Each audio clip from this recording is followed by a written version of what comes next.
they are also committed in growing renewable energy into the energy mix, as well as committed to allowing the private sector to participate in the energy sector and to complement government efforts in increasing access to energy. So now that we are done with those, we're stepping into the business of the day. I would like to highlight that today we'll be focusing on our energy compacts. The various countries will be discussing their energy compacts.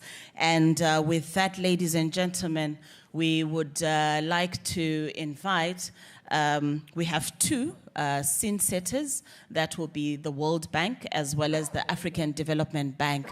So at this point in time, allow me to invite the Vice President, Power, Energy, Climate and Green Growth from the African Development Bank Group, Dr. Kevin Kariuki, to give us his remarks as we set the scene in preparation for our energy compact discussions. A round of applause, ladies and gentlemen, as Dr. Kariuki takes the stand.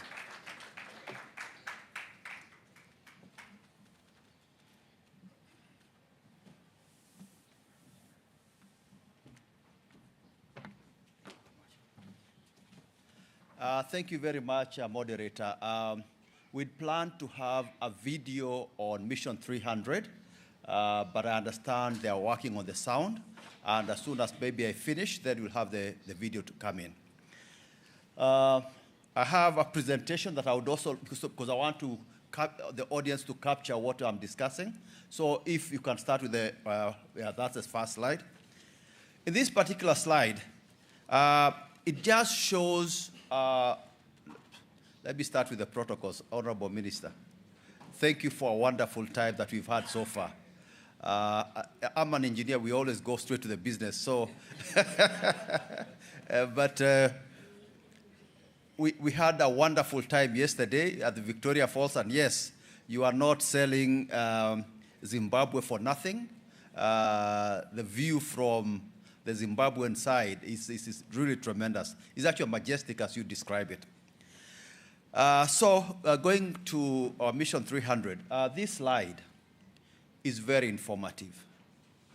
And it seeks to show the projection of energy access over the last few years. And what I would want to highlight here is that if you look at since 2015, we have a situation whereby we have 600 million people without access untenable for the World Bank and the African Development Bank. And as a result, there had to be a paradigm shift, and hence the creation of Mission 300. Next slide, please.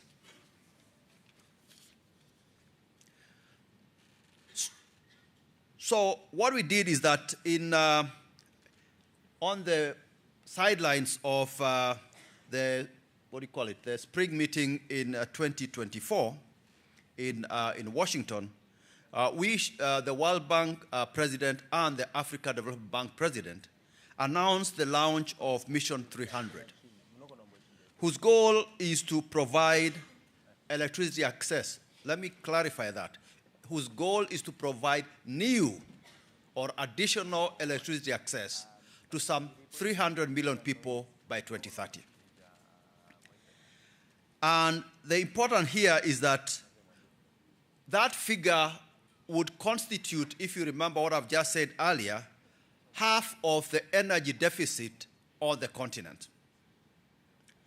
And the thing here, it was an agenda that was resonated with a lot of people, and we were able to enlist significant partners. And so we have partners such as the Rockefeller Foundation, the Africa Union, and the Global Energy Alliance for People and Planet, as well as the Sustainable Energy Fund for All. And the idea here is that we would be addressing Africa's energy gap, and therefore that hinders the socio-economic development on the continent. And here I like to say that we all know when we say that energy would lead to socio-economic development, We all know, for those who are technically inclined, yesterday I talked about Ohm's law, but we also know from physics that energy is the ability to do work.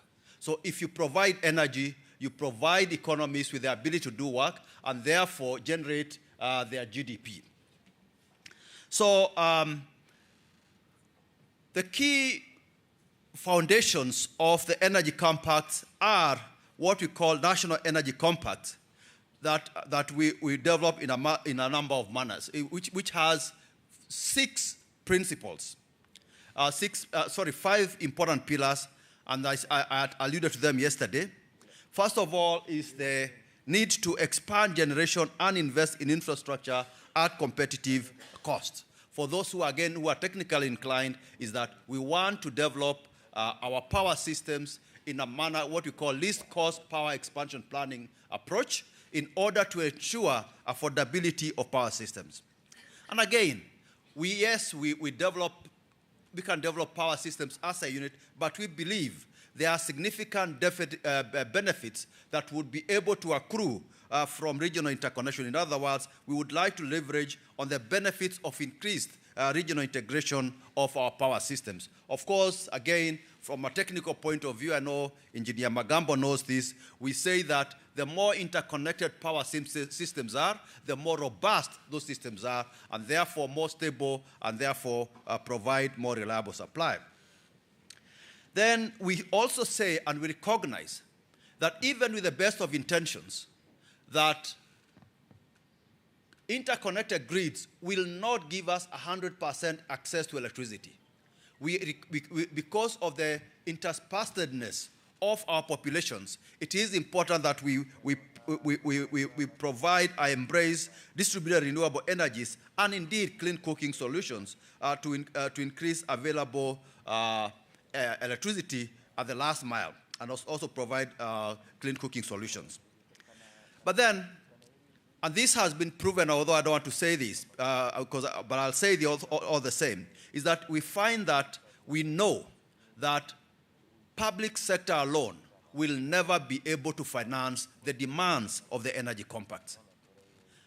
And just to give you a hint, what analysis of the existing energy compacts show that the costing will be on a 50-50 basis. In other words, 50% for the public sector and 50% for the private sector. And therefore, we must be able to incentivize private sector participation to unlock additional resources. Hence, what I alluded to yesterday, Ohm's law. If you want investments to flow into our continent, then you must ensure that you have the path of least resistance. But in order to achieve this, we must also work towards the financial viability of our utilities in order to provide a reliable service and be able also to attract investments. But again, what we are saying is that as part of this, if you remember what I said that you saw the graph that was almost stable. If we have to change that paradigm shift, we need to change the paradigm, to enforce the paradigm shift, and therefore embark on reforms that will unlock, among others, the increased access, the increased share of renewables in the energy mix, and finally increase the private sector participation in our power sectors. Next slide, please. So we memorialized all these discussions in Dar es Salaam, whereby the countries we had, if I remember correctly, 49 heads of states or heads of government participating in that event.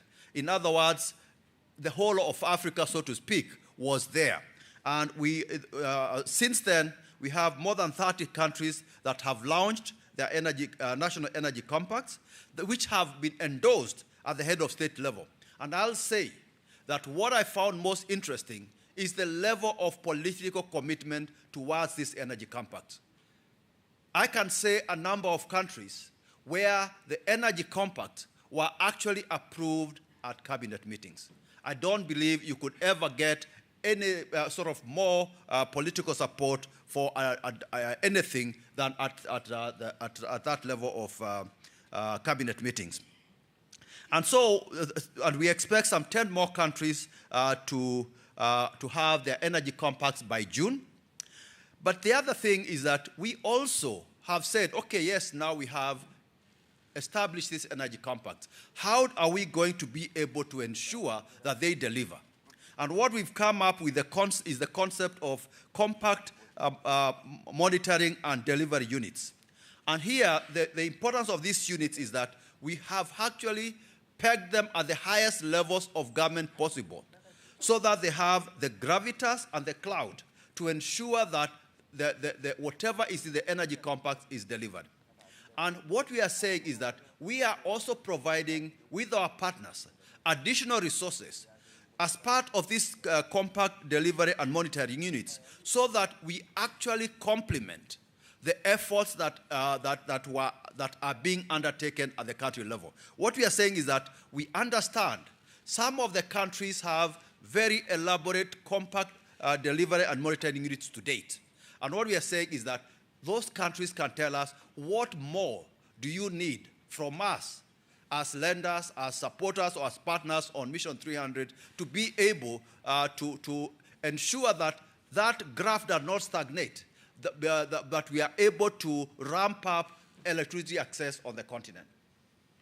So we also have significant support for Mission 300 across the world amongst other development partners. In fact, I can say this with almost with any certainty and with no fear of contradiction, that Mission 300 is probably Africa's most significant development agenda to date. So we have more than 35 partners who have expressed interest. So whereas we acknowledge that between the World Bank and ourselves, we do not have all the resources that are required, we are aware that there are a number of more than 35 partners who are willing and keen to support our efforts to provide electricity access. And so far, we have commitments of over $55 billion as of last year, and I believe this number has gone up and I expect that maybe next year, EIB will be pronouncing something. And I hope I'm not saying too much. Next slide, please. This slide just shows our Mission 300 so far. I wouldn't say much. I think I've alluded to a lot of what would be required. But if you look at, we actually did expect in 2026 to have what we call the Africa Union Mission 300 stocktake. In other words, we are saying we want to be transparent. We want to be accountable. We want to be able to account to you that we've said we are going to do Mission 300. Where are we as far as this effort is concerned? And unfortunately, that event did not happen for reasons beyond the World Bank and AFDB, but we are trying to find another alternative venue and timing for the stocktake, because we believe that it will also provide the right incentive and the right, I would say, environment for countries to show off, if I were to use that word, what they've been able to achieve. And I believe that that kind of peer pressure will help in advancing the goals of Mission 300. So I've said, there are a number of other activities this year which we expect that should be able to, if you look at this extreme side, that we expect to have those events to be able to carry out the continued advocacy as far as Mission 300 is concerned. Next slide, please. And this just shows the level of engagement that we are having with governments on the national energy compacts. And here, all I would want to repeat is what I said yesterday. The national energy compacts are not creations of the World Bank and the African Development Bank. These are creations of yourselves, and they show the aspirations of yourselves as far as electricity access is concerned.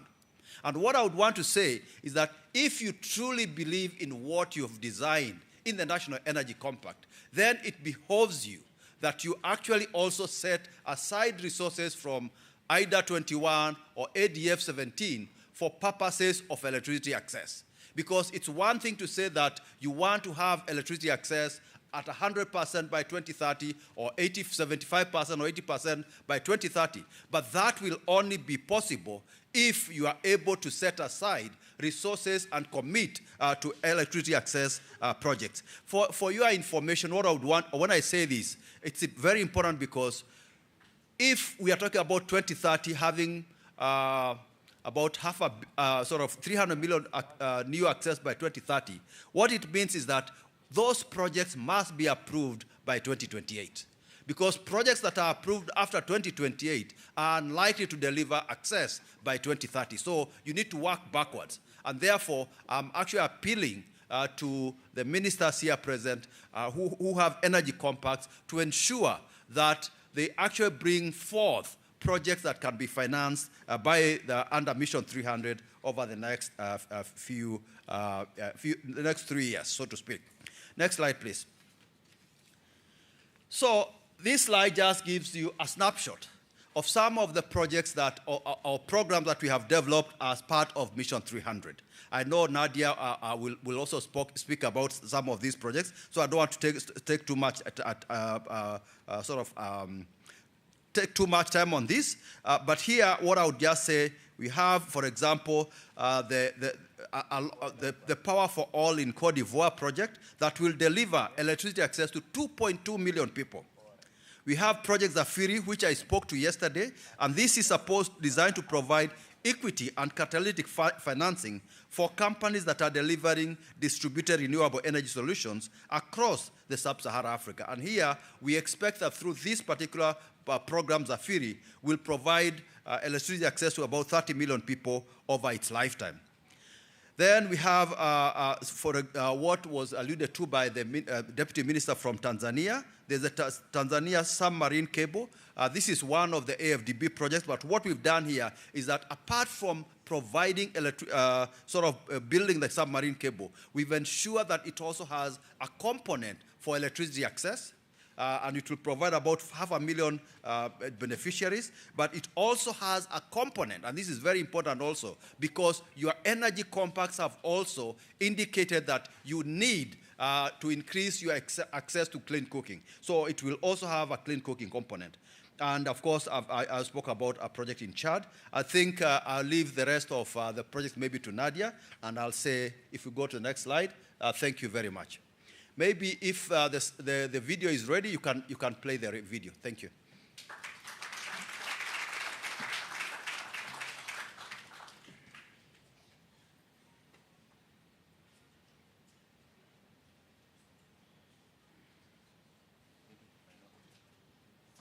Africa's energy is rising, the pulse of a continent in motion, turning dreams into industry and ambition into opportunity. Mission 300 was launched jointly by the African Development Bank Group, the World Bank Group, and partners to address Africa's energy deficit, where nearly 600 million people still live without access to electricity. This continental initiative aims to provide electricity access to 300 million people, powering Africa by 2030. Rooted in the 2025 Dar es Salaam Declaration and endorsed by the African Union, Mission 300 unites Africa behind a shared ambition to provide affordable, reliable, modern, and sustainable energy to power homes, for businesses to thrive, factories to run, and jobs to multiply.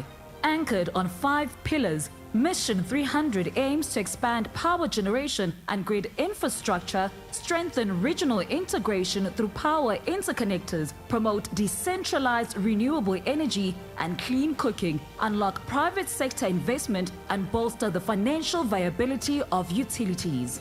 Together, these pillars form the backbone of Africa's energy transformation. Across Africa, governments are turning vision into action by launching national energy compacts. These government-led frameworks serve as the cornerstone of Mission 300, outlining clear roadmaps for reform, investment mobilization, and result tracking.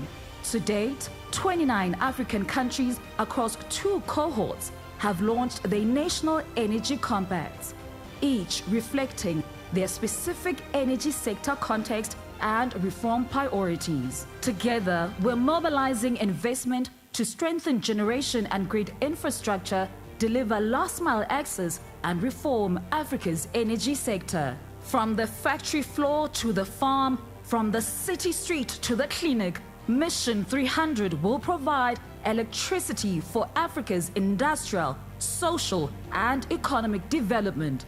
This is energy with a purpose. This is Mission 300, powering Africa.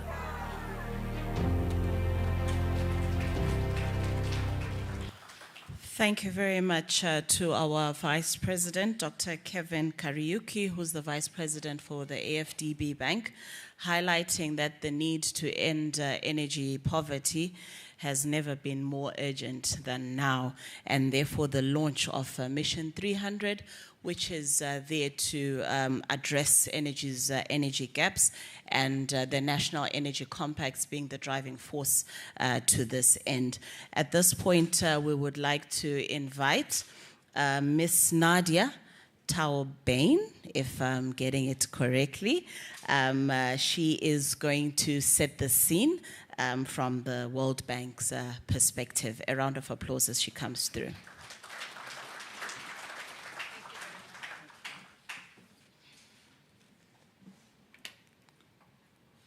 Good morning, honorable ministers, excellencies, all protocols observed. I'm just waiting for the presentation to be projected.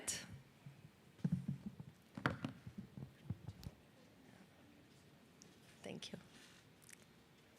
So I will walk you through a few examples to illustrate the Mission 300 approach that Kevin has just presented. You don't have the presentation? No, they uploaded it. It's there. M300 WB. It starts like that. It's there. Thank you. So maybe just while we are waiting for the presentation to be uploaded, just to say, as you have seen here on the slides before and the video, all the compacts are structured around 5 key pillars. So the pillars are the same, but of course the content depend on each country's strategic priorities. So if I may, perhaps while we wait, summarize those 5 pillars, and after I will give you some concrete examples for each pillar, and I hope that would be helpful. As I know that after you have the compact sessions, and those 3 sessions will run in parallel, so you may not, all of you, hear what your fellow colleagues are doing in other countries. It's there. Thank you very much. If we can go to the next slide, please. Yeah, this one. So here you see the 5 pillars that I was mentioning before. So you heard about them before, so in the interest of time, I think we can go to the next slide, please. Yes, so first pillar, expanding least cost power generation to be able to accompany the growing demand and to drive economic development. So the bank is supporting around 150 projects, 90 energy access and about 60 broader energy sector projects.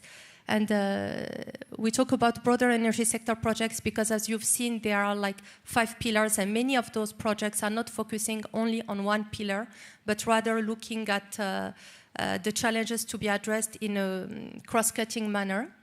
And 77 projects of the World Bank have already delivered connections under Mission 300. And I would like in parallel to, in particular, to emphasize the Ascent program. It's a 5 billion, let's say, regional program of the bank that aims at providing energy access to 100 million people across 20 countries over the next 5 years. 1 billion has already been approved in terms of projects, and that includes almost 800 million for projects in Southern Africa, in Malawi, Tanzania, and Zambia. Many more projects are in development or in preparation for another 1 billion.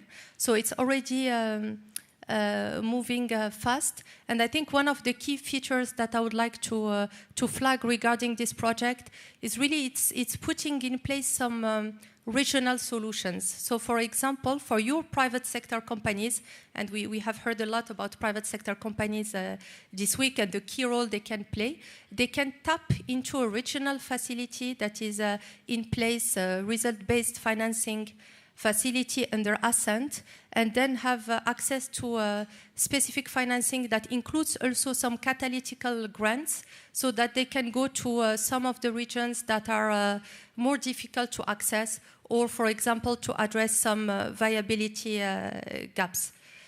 So that's quite interesting, and that facilitates that the mobilization of financing, and it helps also accelerate the efforts. Going to the next slide, please. So the second pillar, for those of you who were here yesterday, I spoke about this program during the key partners session. This is also another regional and programmatic financing platform put in place by the World Bank under Mission 300, with really that spirit that Kevin emphasized, to try to accompany you to do more and to do faster. And so this program has a total envelope for Southern Africa of 1.26 billion USD. It aims to increase regional electricity trade by 25%, enhance the climate resilience of the regional grid, and enable the development of 2 gigawatts of renewable energy. And we are showing on this slide the first phase project. There are 3 phases have already been approved, and the first phase is under preparation. But I'm highlighting this project in particular as it has really this potential to transform Africa's market, to connect the southern and eastern power pools, and to be able to create the largest geographic energy market in the world, with the potential to lower electricity costs across the entire region, paving the way towards the Africa single electricity market. And as I mentioned yesterday, there is also a technical assistance program that is part of it, and utilities can tap into this program also if they need support to advance the preparation of key interconnectors for the region. Thank you. So one of the, on this third pillar, accelerating last mile access, I think one of the lesson learned that we see emerging from the implementation of Mission 300 is that the countries that are making the most progress are those that, on one hand, deploy off-grid solar, mini-grids, standalone systems, as those are proving faster and more cost-effective for last-mile access, while at the same time they are developing their grids and informed by the first pillar, in particular the least cost generation plans and the least cost electrification plan, which really then can support that industrialization efforts that Africa is looking at, is aiming for, and fostering job creation. And I would like in particular here to give the example of the Malawi's Ngwingwi Fund, which is a World Bank project that is combining loans and result-based financing to solar home system companies, which has been delivering electricity to 4.4 million people. And what is remarkable in this project is really the pace. They've been moving very fast, relying heavily on private sector companies for that. Thank you. So private sector, as you heard also Kevin said before, is critical. 50% of the amount of the compacts, to deliver on the compact, is expected to come from the private sector. So Mission 300 is trying to really leverage its size, the partnership, to be able to put in place some innovative approaches and programs to mobilize the private sector at scale. So Kevin talked about the Zafiri program that is also summarized on this slide. So let me give you another example. Zafiri is looking at how to unlock equity in distributed renewable energy There is another project that is complementary, which is looking also at the debt size. So we are right now piloting it in the Democratic Republic of Congo, DRC, and this is to mitigate the demand risks for mini-grid projects. Many commercial lenders were reluctant to finance large-scale mini-grids due to the risk on the demand, like expecting that, or afraid that the demand does not always take off as expected. So that instrument is really dedicated to that. For the first 7 years of operation of the project, the private sector can use that risk mitigation instrument in case there are not enough revenues. And this will be applicable or will support 3 metro grid projects in DRC that are expected to electrify 1 million people by 2030, so contributing significantly to the objectives of DRC under Mission 300. So last pillar, strengthening the utilities. So this is really the cross-cutting pillar. As I said before, most of the operations include also some components on strengthening the utilities, given the critical role that the utilities play in the energy sector. So for example, the Mozambique project connected 1.25 million people. It's the Sustainable Energy and Broadband Access Project. But it also includes a component on digitalization of the utility and the performance improvements as embedded in that comprehensive approach. So this is my last slide. I just wanted to show you, we've been all talking about accountability and showing you where we stand. So the World Bank so far has connected almost 39 million people under Mission 300. That corresponds to approximately 150 projects that span the entire energy value chain, with nearly $9 billion USD mobilized to date. These efforts contribute to broader financing commitments. So as you see on the slide, the more than 30 billion expected in IDA resources and 5 billion through IFC and MIGA to catalyze the private sector. We are also working on several partners that, as Kevin presented before. And for World Bank Group projects alone, it's nearly $7 billion in donor pledges and approximately 1.4 billion in co-financing. And I think this is important because you see the leverage. And I would like here just to pause and to say that we've been working with many countries on their national energy compacts. We know how hard you have all been working on this, not only to design, after to deliver, now to implement, but also to report, to do all the monitoring and evaluation. So thank you very much, all of you, for your efforts on that.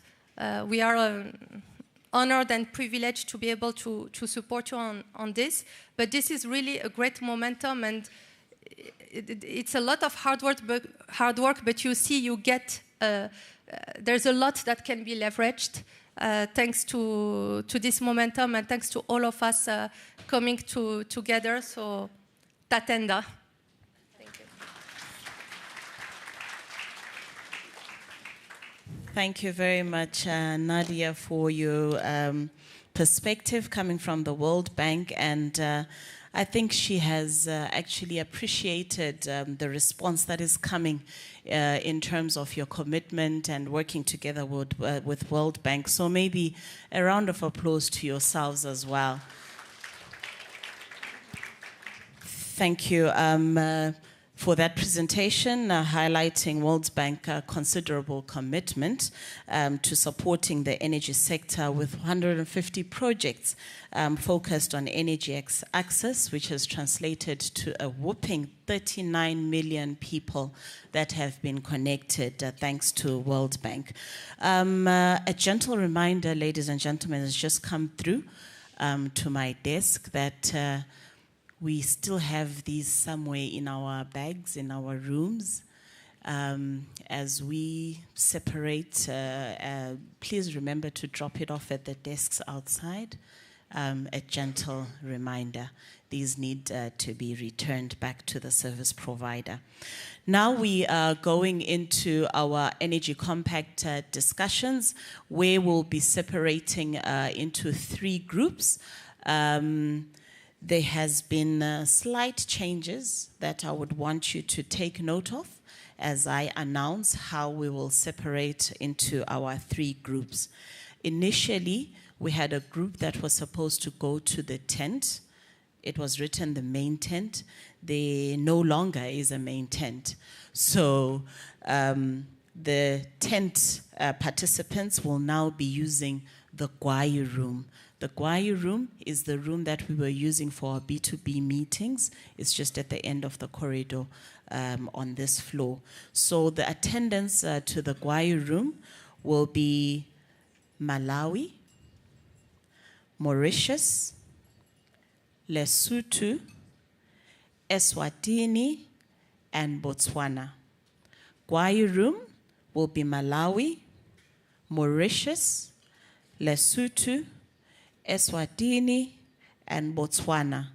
And our moderator will be Engineer Diwa. In the Kalala room, right here, we will have Zimbabwe, Seychelles, South Africa, Zambia, and Namibia. In this room, you remain Zimbabwe, Seychelles, South Africa, Zambia, and Namibia. Then the last room will be our Kalundu room, which is the one downstairs. And the occupants of this will be the DRC, Madagascar, Angola, Mozambique, as well as the United Republic of Tanzania. I'll take that one more time. DRC, Madagascar, Angola, Mozambique, and the United Republic of Tanzania. We are going downstairs, and this is a call to our interpretation services to take your stand in the Kalundu room so that you are able to provide efficient service. With that, ladies and gentlemen, I will allow us 10 minutes for us to separate into our rooms, settle down, and begin. And our moderator for Kalala is Francois, and for Kalundu downstairs is Mr. Ndlukula. Thank you very much. We shall allow our honorable ministers to take leave as they go to their respective discussion rooms, after which we can all then file into the rooms of our choice. A very good morning and thank you.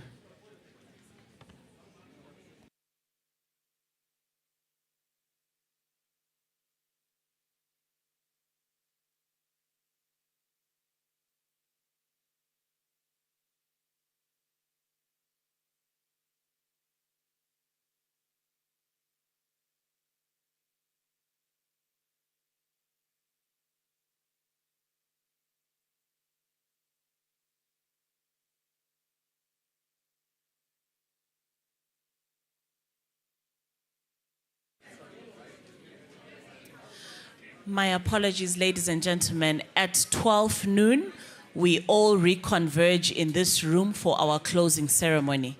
At 12 noon, we reconverge for our closing ceremony. Please take note, our moderators. Thank you.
Good morning, everyone. Good morning, everyone.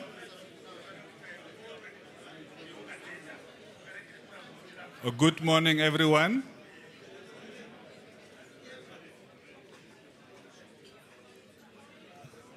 Can we please get seated?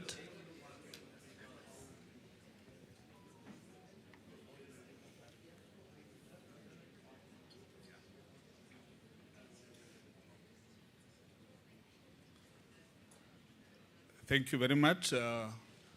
Good morning, and it's also my pleasure to be here for this session. I would also like to stand by the protocol that was already been set this morning. As been introduced, my name is Francois Robinson. I'm the Executive Director of the Regional Energy Regulators Association of Southern Africa. Yeah, yesterday we've heard a lot regarding the National Energy Complex, and what is also of interest is that progress has been made. I recall yesterday it was mentioned that in a very short time we've increased from the countries that have finalized their complex from a mere 4 to close to 15. So that is a remarkable progress. So this session will build upon what have been discussed yesterday, and we would like to hear also progress from member states, countries, regarding the compact delivery and monitoring units, progress made so far. So I will not dwell much on the National Energy Complex, but allow me to give a very brief background on this session that we will be having this morning. So the National Energy Complex represents a strategic commitment by SADC member states to accelerate sustainable energy transitions, integrate renewable energy into national energy systems, and the United Nations Sustainable Development Goals and the national climate commitments. So this session provides a dedicated platform, as mentioned earlier, for participating governments to share their complex development and implementation journeys, highlighting progress made, strategies deployed, and lessons learned. This first dedicated showcase of National Energy Complex at the SADC Sustainable Energy Week represents a significant regional achievement and reinforces member states' commitment to energy transition leadership. Now, this session's objectives will be as follows: to enable member states to share priority areas, their strategies and outcomes achieved to date under their respective compacts. As you may recall, yesterday some of the member states have touched on those, so it will be more specific during this session. We will also facilitate the mutual learning and regional collaboration through peer-to-peer knowledge exchange among government representatives, highlight success stories, innovative practices, and policy updates relevant to the broader SADC region. We will also identify key challenges, solutions, and lessons learned in compact implementation. Lastly, the objective of this session would be to strengthen regional partnerships and demonstrate government leadership in advancing sustainable energy transition. So, this session deals with the National Energy Complex as mentioned.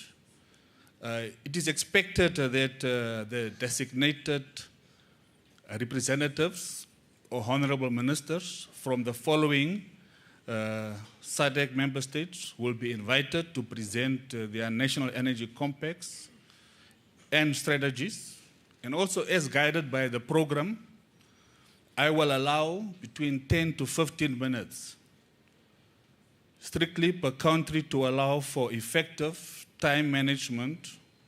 Now, the allocated time will also allow for a question and answer session and interactive dialogue with the audience. May I call upon the Honorable Minister or his representative from the Ministry of Environment, Climate, Energy and National Resources from Seychelles.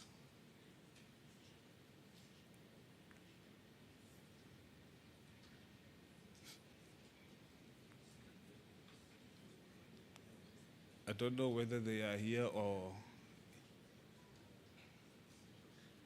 in another room. Let me also call upon the Honorable Minister, the Ministry of Electricity and Energy from the Republic of South Africa.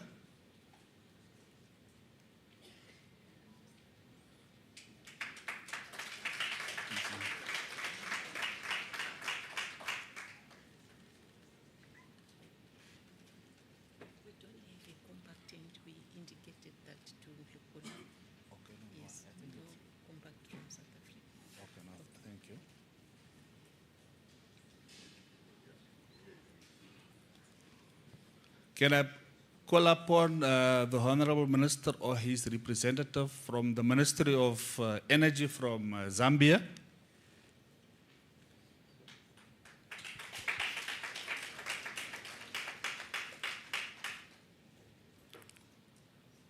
As well as the Honorable Minister of Energy and Power Development from Zimbabwe.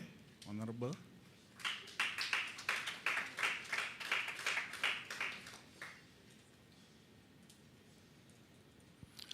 Also, may I call upon the Ministry of Industries and Mines and Energy from Namibia or his representative.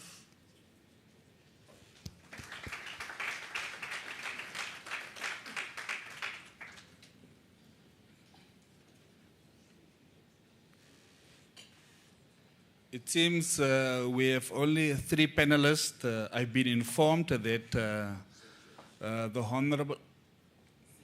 Seychelles has arrived, sir. Okay. Thank you. May we call the Honorable Minister from Seychelles or his representative to the stage?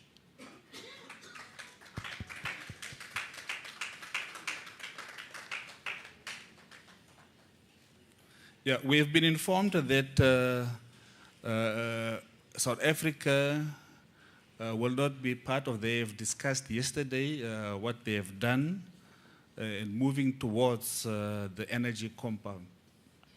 So at this juncture, let me allow giving 10 to 15 minutes to the Republic of Zambia to give us an update. Thank you.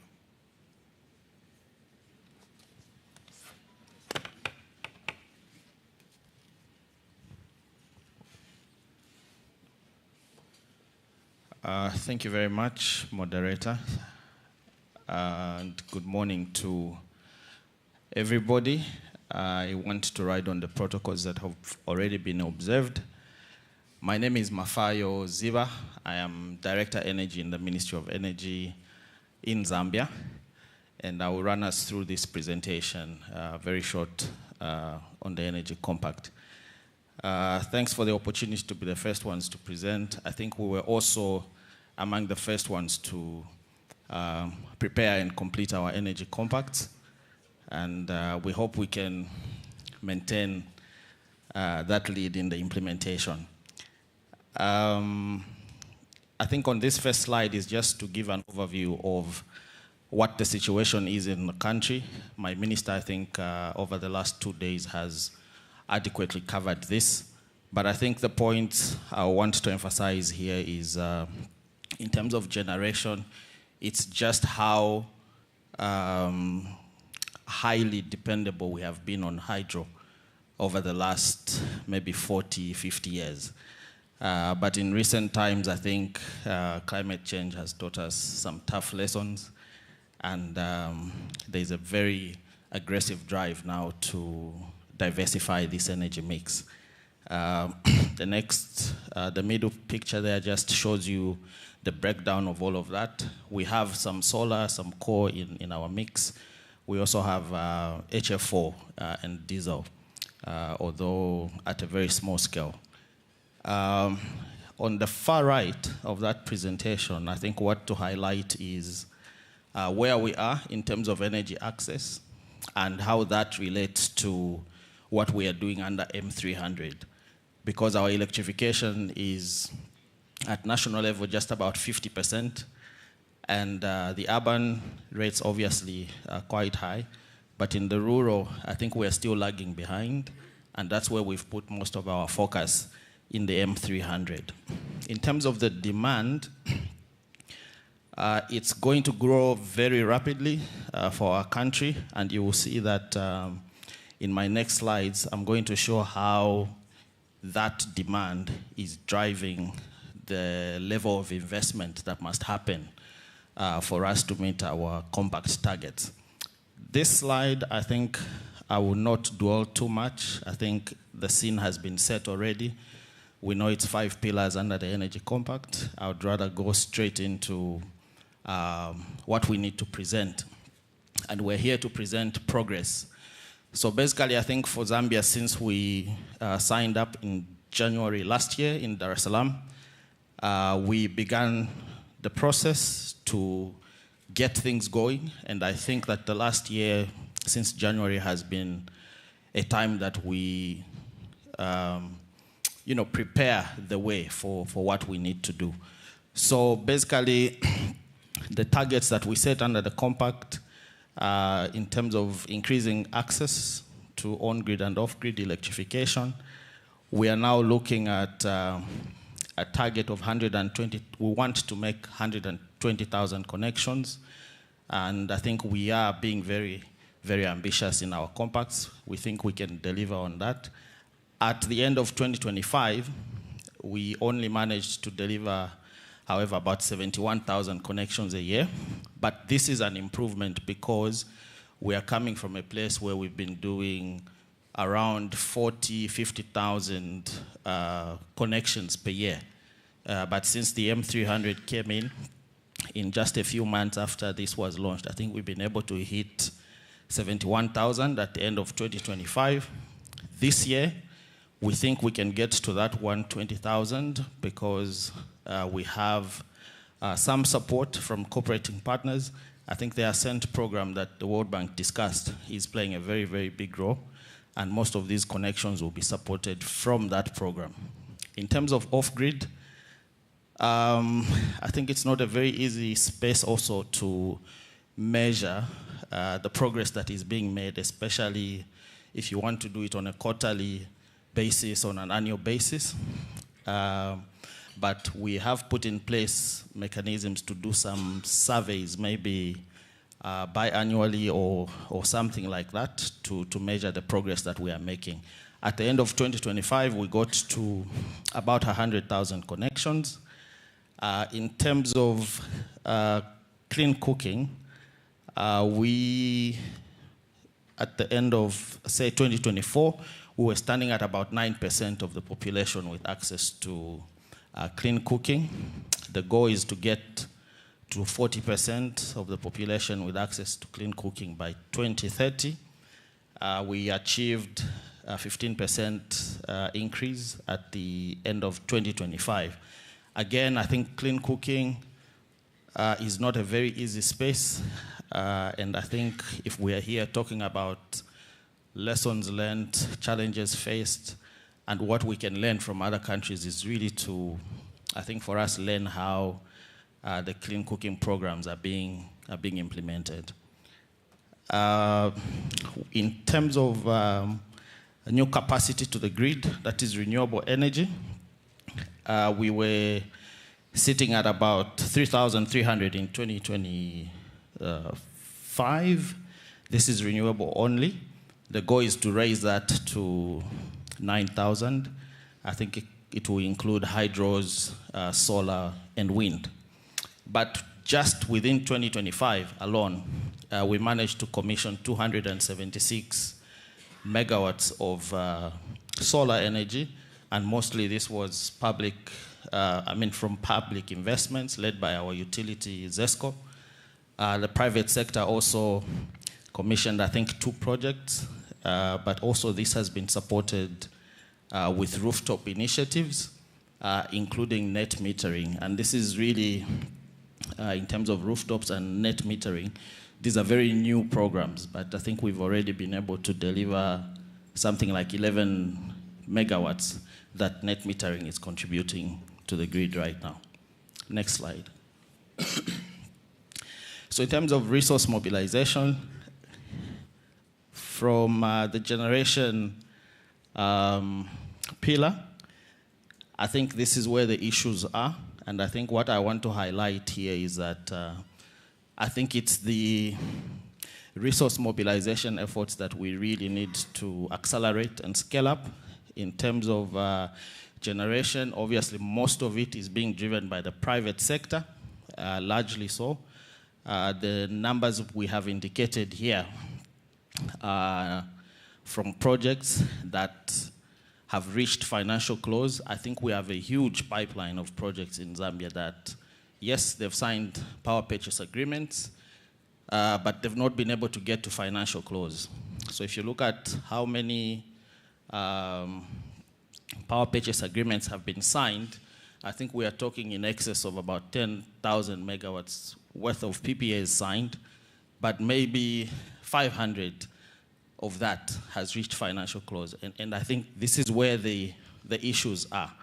For, I think, events and conferences like this, I think this is where we need to zero in and look at why those projects are not moving.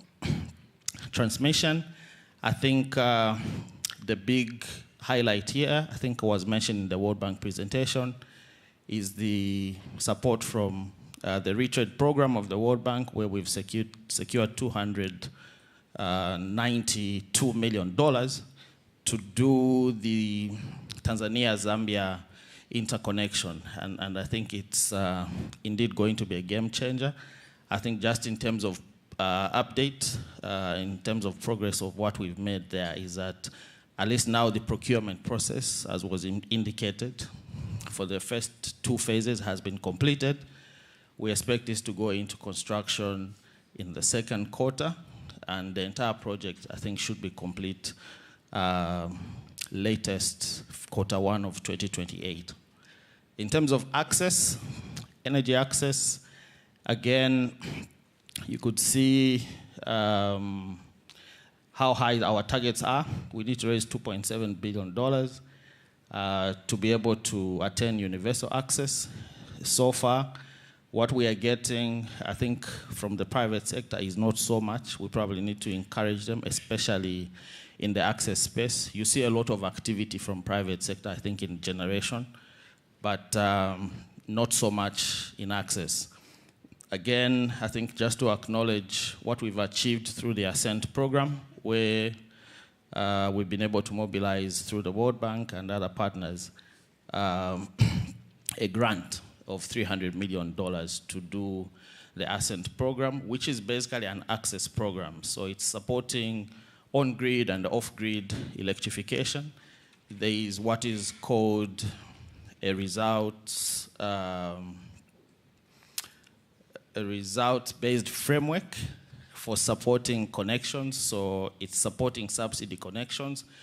And for example, in Zambia, if people are paying as low as, because of this program, as low as 300 kwacha for a connection. Now, 300 kwacha is probably, I'm trying to estimate that, maybe under $20, when they should have been paying, I think, at about maybe $150, $200 because of that subsidized connection. Next slide. So in this slide, I think it was just to bring everything together in terms of the investment that is needed to support the demand that we see coming. That is from generation, transmission, distribution, on-grid access, and off-grid access. And the estimation there is that we need to mobilize at least $11 billion by 2030. And like I said, I think we need a lot more focus on attracting new investment and mobilizing resources to support this program. Next slide. In terms of challenges, I've probably already talked about most of them.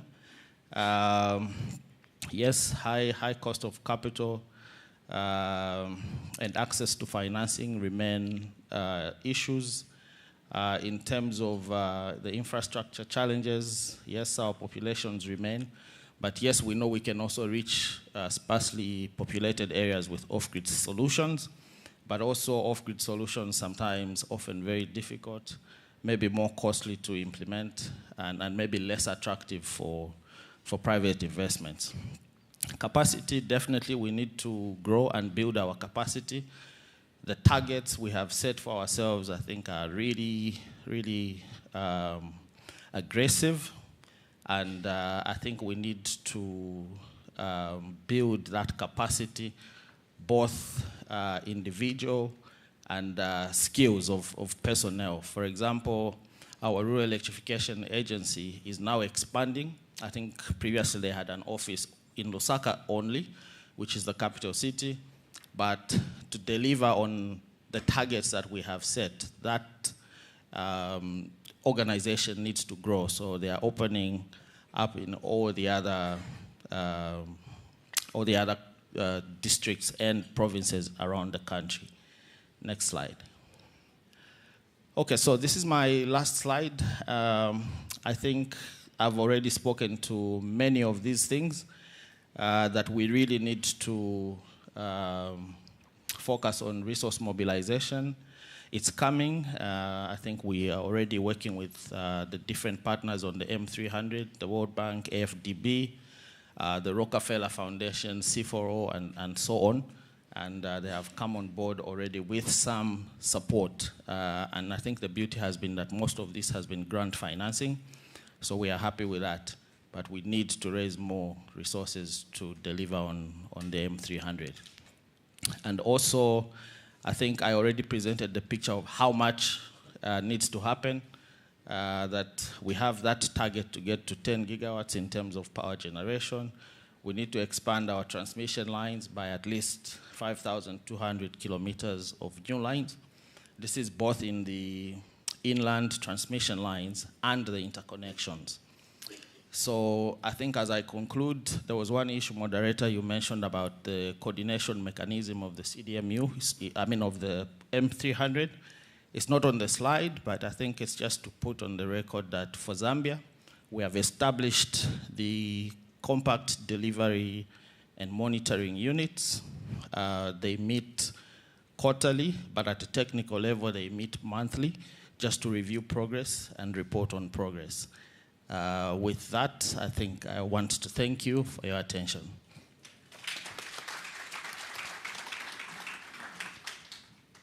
Thank you very much for that short but comprehensive update. We surely can see this progress in Zambia. But again, the challenge remains the resource mobilization, the pipeline of projects don't get fast enough access to affordable funding. So I will not summarize all of his presentation, but allow me now to welcome to the stage our representative from Seychelles, just to give us an update. Thank you.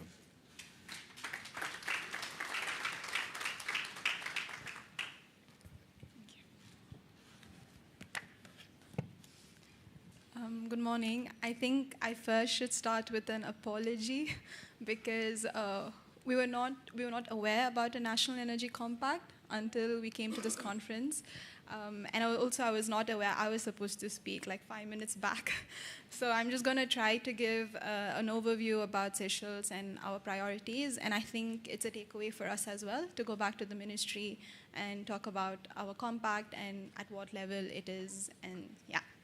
So just to start, I think in the ELA session, I did talk about where we started or why did we prioritize renewable energy and energy efficiency, it was mostly because we were heavily dependent on oil. We still are. So our economy, even though we have 100% access, but it's probably the definition is different. We don't have reliable supplies because of the shock and the vulnerability we have towards imported oil. So yeah, so the main focus is basically on energy efficiency and renewable energy. So currently we have 5% renewable energy in our energy mix, which is solar PV. We have a 6 megawatt solar farm and a 6 megawatt wind farm. And also we have a rooftop solar PV, which is around 7.5 megawatt.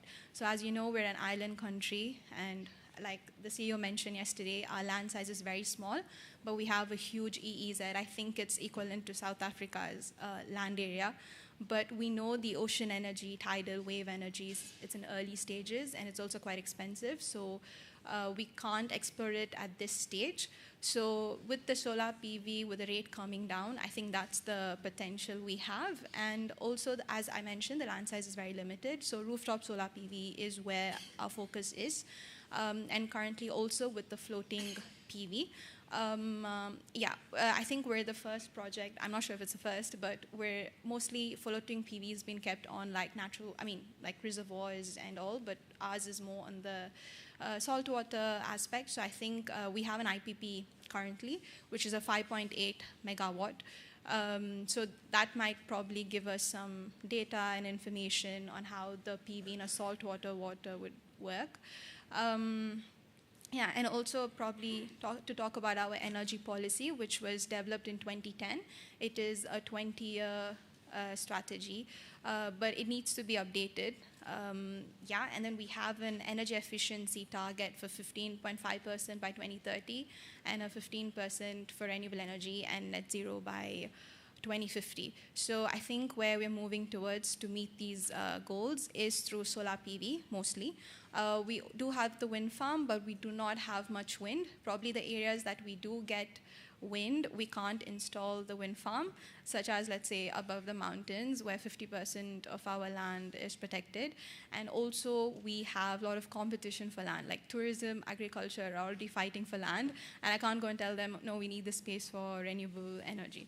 So that's why it's solar PV, floating PV, and like the CEO mentioned yesterday, is also bringing in batteries because we don't have a base load, like we don't have hydro or geo.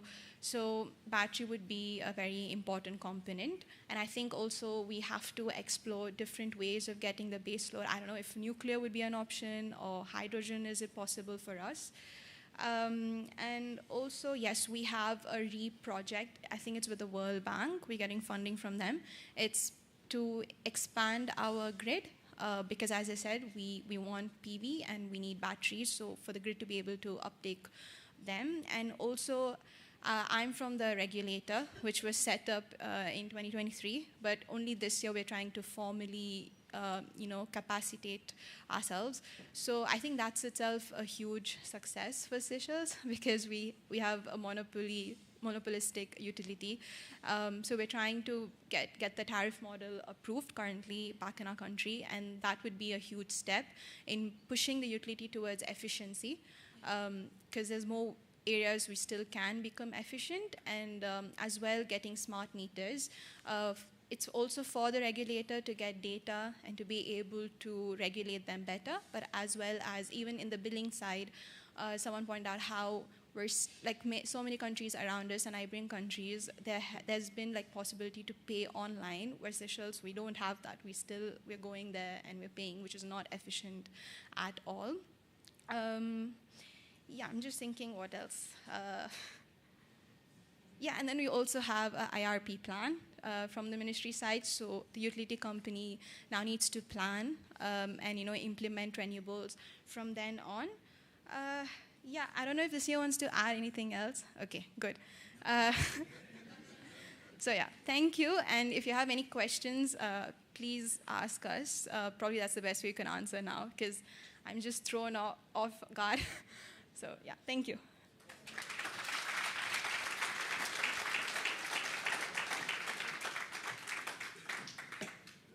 I think she deserves another round of applause.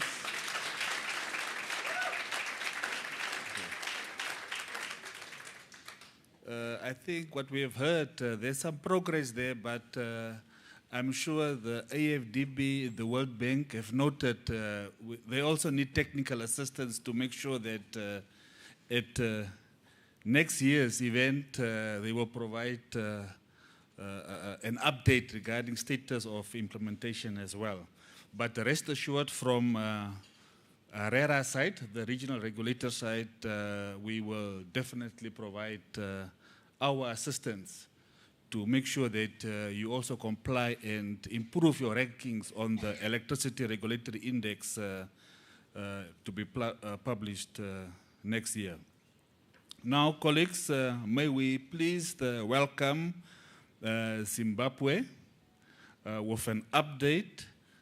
Thank you very much.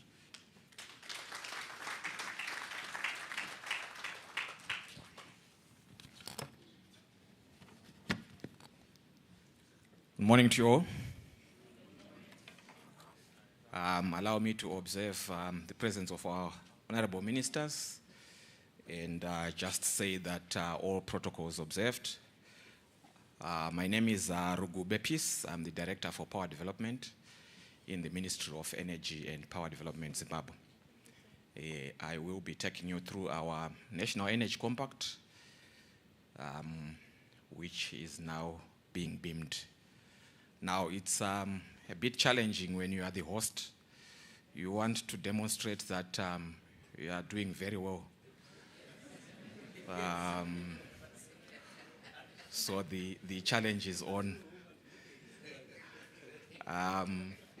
So I'll take you through our progress so far on the compact. I think the scene setting has already given us an overview of what it is that we are trying to achieve under the Mission 300 with these compacts that we have developed. We also developed ours last year, and we actually adopted it towards third quarter, in fact, in third quarter. So maybe move to the next slide.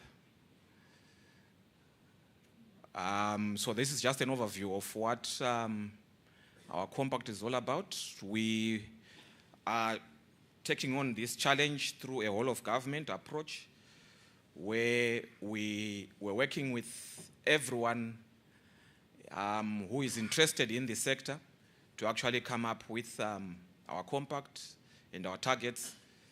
And in our implementation, we are also working with a team that is there to ensure that the compact is delivered and is monitored regularly, and we also provide reporting that is required.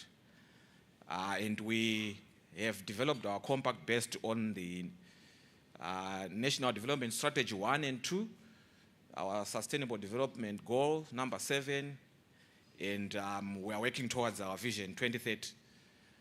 Can you move to the next slide? So in terms of our energy landscape, we have an electricity access of 62%, with 83% urban and 27% rural. Our clean cooking, we want to move from 38.6% towards 70% by 2030. Our installed capacity, we are sitting at 3,200 megawatts, which is largely constituted of coal and large hydro. And these almost are contributing almost on a 50-50 basis. Please move to the next slide. So that's just the 5 pillars that have already been given by the scene setters, where we are putting our focus in terms of what we want to achieve. Next slide. These are the challenges and opportunities that we managed to identify as a country as we were going through our compact development. For each of the pillars, the generation constraints, limitations of our transmission, issues to do with planning, policy and procurement gaps and weaknesses. This is under our generation and transmission and distribution network expansion efforts. On the regional integration, we're looking at the aging infrastructure, issues to do with regulatory gaps, and financing constraints, and last mile connections, issues to do with limited access to funding, and also regulatory framework standards, and also models that could be employed. And the opportunities there is what we have then looked at in terms of what we need to do, and also the key actions that we have put together. Move to the next slide. So under pillar number 4, we are looking at private sector participation, which is a key area for us, and largely our reforms are trying to ensure that our private sector participation is increased. And the challenges there that we identified were that there is a perception of risk with large energy investments, and also issues of our regulation and policy, and also long-term capital, which is limited.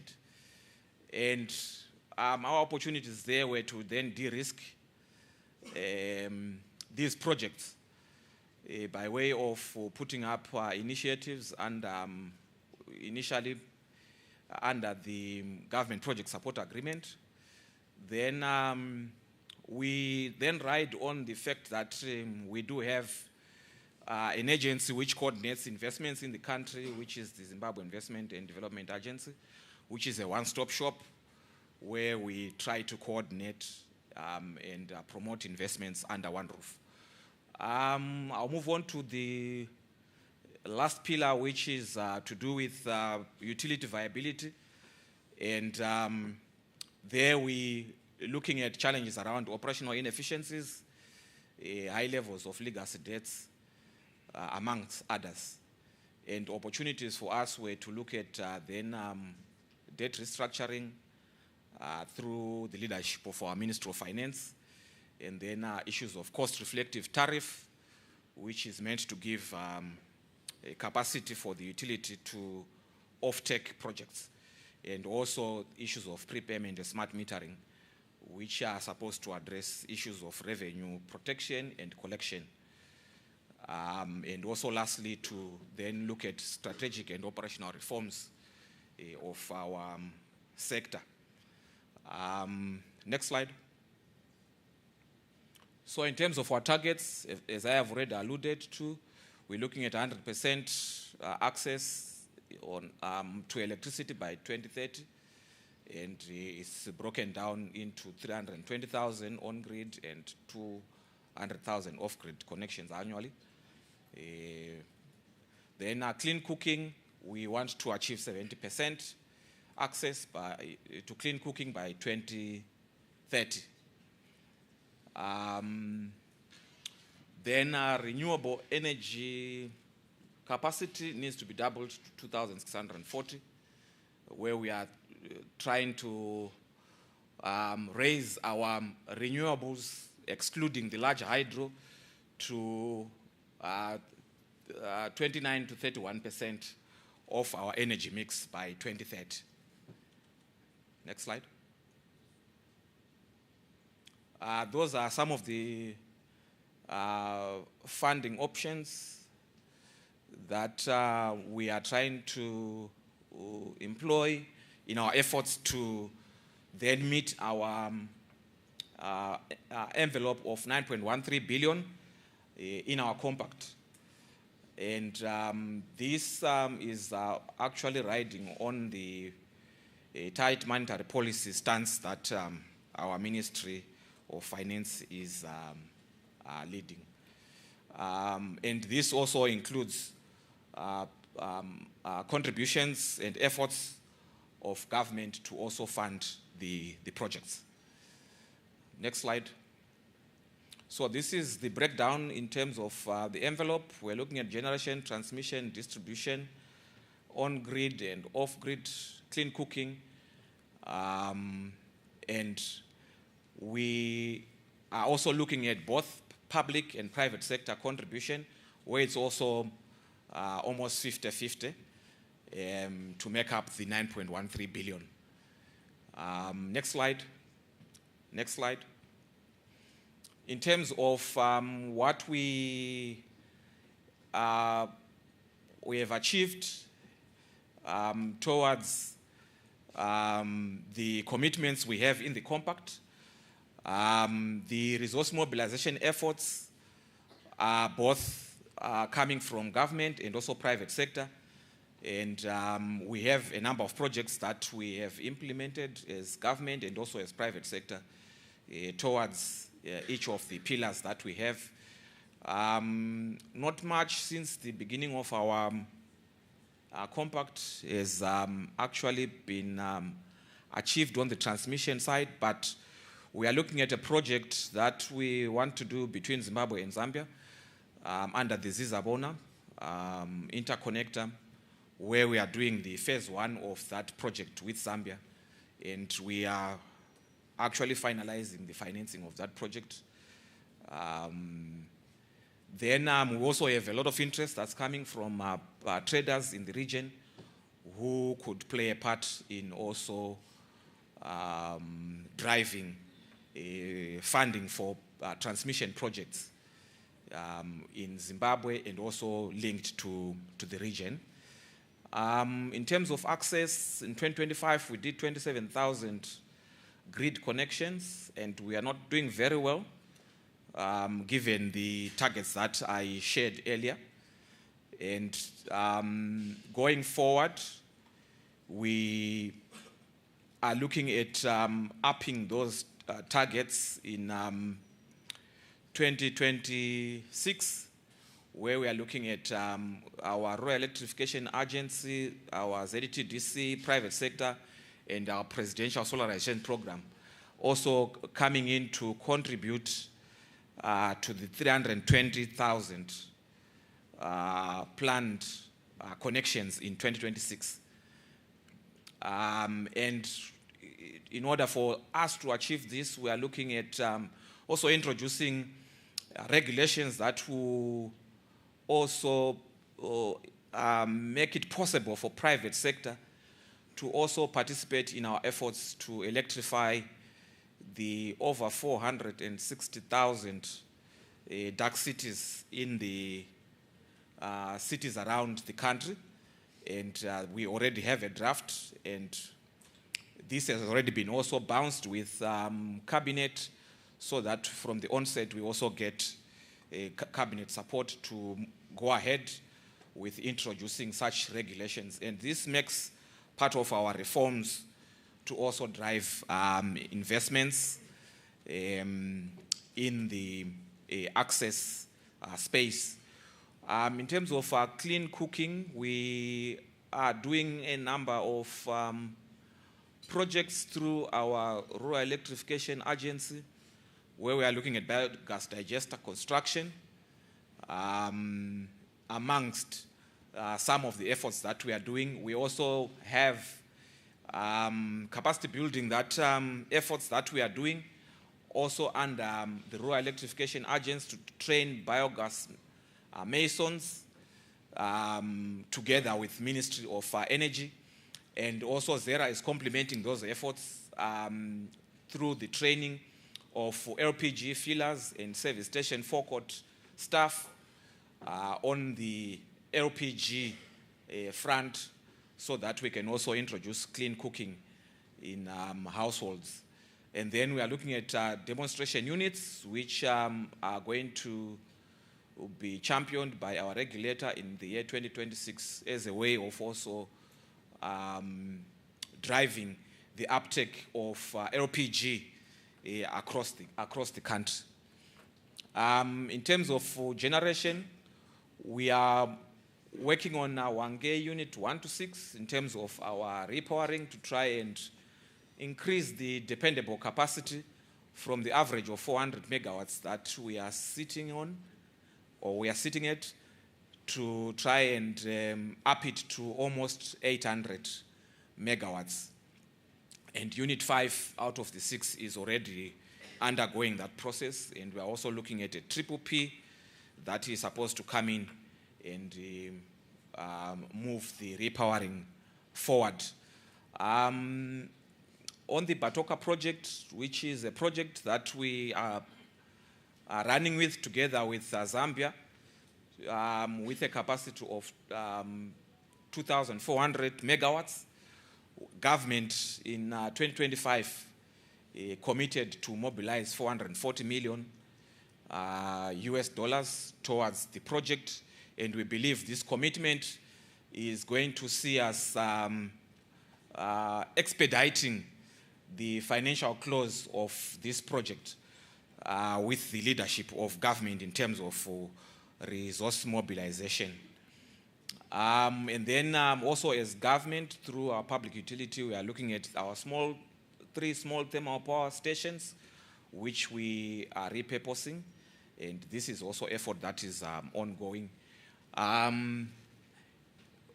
We also have the 3.5 megawatts by an IPP, which is meant to be commissioned in 2026.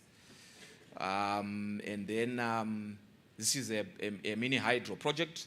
And then we also have a 10 megawatt solar by also an IPP.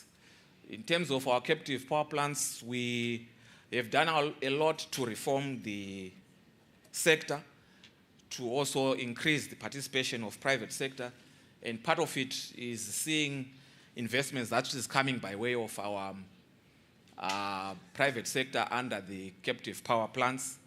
And in the year 2025, we actually got commissioned projects to the tune of 485 million for projects with a total capacity of 265 megawatts under thermal generation. And then in 2026, we are looking at also 45 megawatts from Zimplats, Prospect Lithium, between 35 to 70 megawatts should be commissioned in 2026, and amongst other projects that are listed there. And obviously, of interest also is the contribution that's coming by way of our net metering program, which is being driven by our public utility, where we are sitting at 112.5 megawatts in new applications and 80.7 megawatts that have been commissioned as at 23 February 2026. Next slide. Next slide. So I'll take you through quickly some of the commitments that we are driving these investments in the sector, which are part of our larger reform agenda in the country to try and see to it that we then mobilize more resources to achieve our compact commitments. We are looking at, these are just part, in fact, our commitments are up to 75 reform commitments that the country is undertaking, which are meant to then ensure that with those reforms being undertaken, we should see a lot of investments coming in towards our achievement of our 2030 targets. So some of it includes the development of the National Integrated Energy Resource Plan, which is already in place. This was done, the final draft was done in June, and we are looking at presenting it before Cabinet for approval. We are also trying to improve and operationalize the establishment of a planning unit, which was no longer sitting within the Ministry of Energy, and we have actually come up with a new structure, which is awaiting final approval from the Employer Public Service Commission. We are looking at also capacity building in efficient distribution network operation, where the utility is also looking at the SCADA replacement, and this is a work in progress. There are efforts that have already been done towards this effort for improving automation of our network. Then we also are seized with a challenge on vandalism, and we are looking at deploying transformer anti-intrusion system, and we currently have SADC and PowerTel finalizing negotiation for a contract to deploy almost 800 units so that our transformers can be protected and monitored. Then the mobilization of resources for central transmission corridor, I've already spoken to this. The issue of cost-reflective transmission use of system pricing is also part of our regulatory reforms that we are doing. And the regulator has already engaged a consultant to do studies around the determination of these charges. Our policy of 2012, which is National Energy Policy, has also been reviewed, and we have a draft that is looking at updating that policy so that it is all-encompassing and it takes into account the changes that have been happening over the years. And we believe this should be finalized and approved in 2026. And then mini-grid regulatory framework is also one of the regulatory reforms that are being undertaken through the leadership of our regulator. And these are also work in progress. The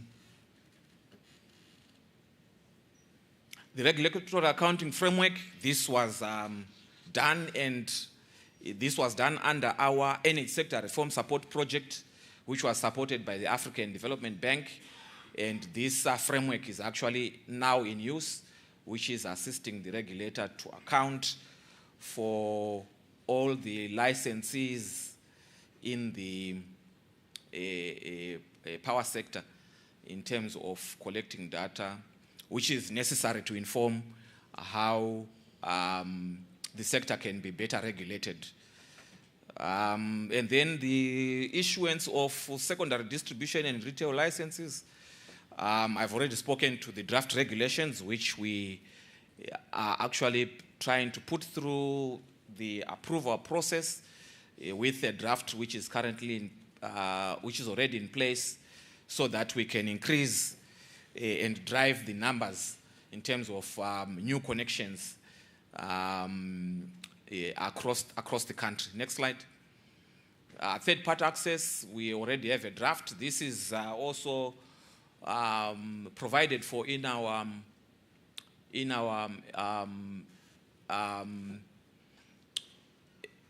Electricity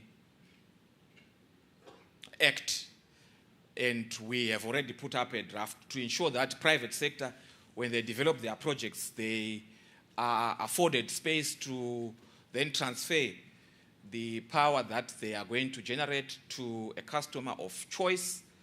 And these are going to play a major role in ensuring that we also have a lot of private sector coming in to contribute to the generation that we are already trying to increase, and also to allow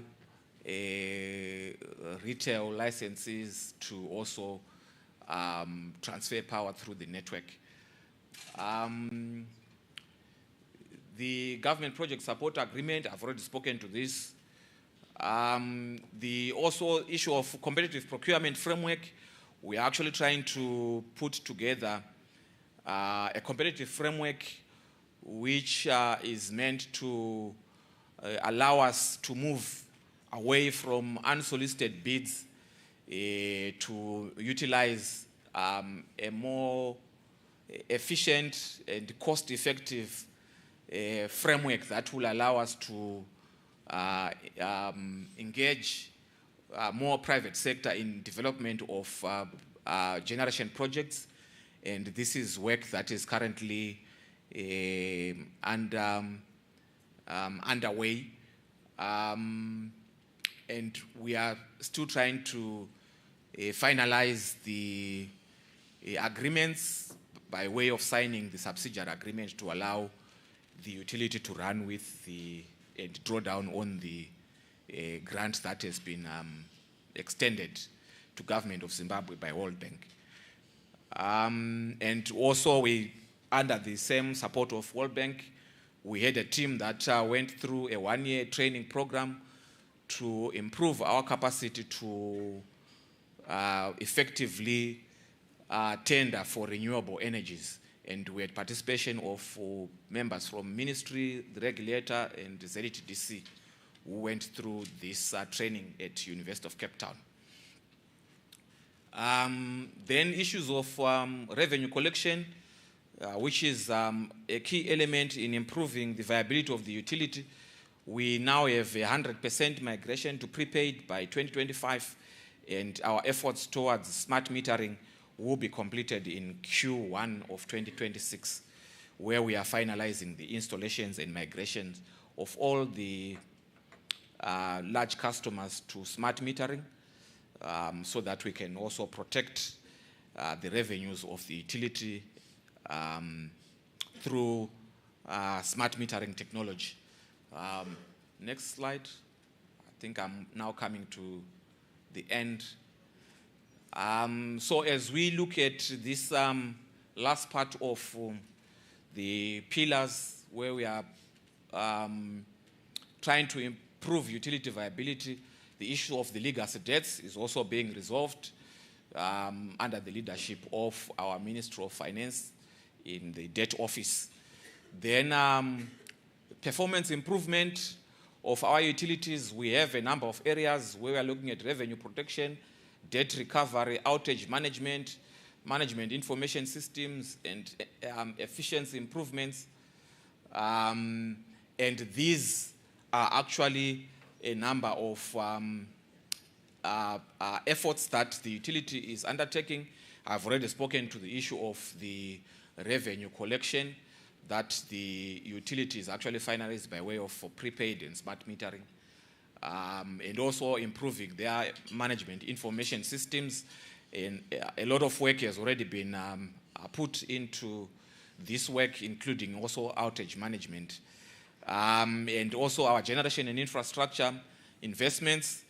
I've already spoken to some of the efforts, the repurposing, the issue of Wange 1 to 6 repowering, which also addresses the issues around performance improvement.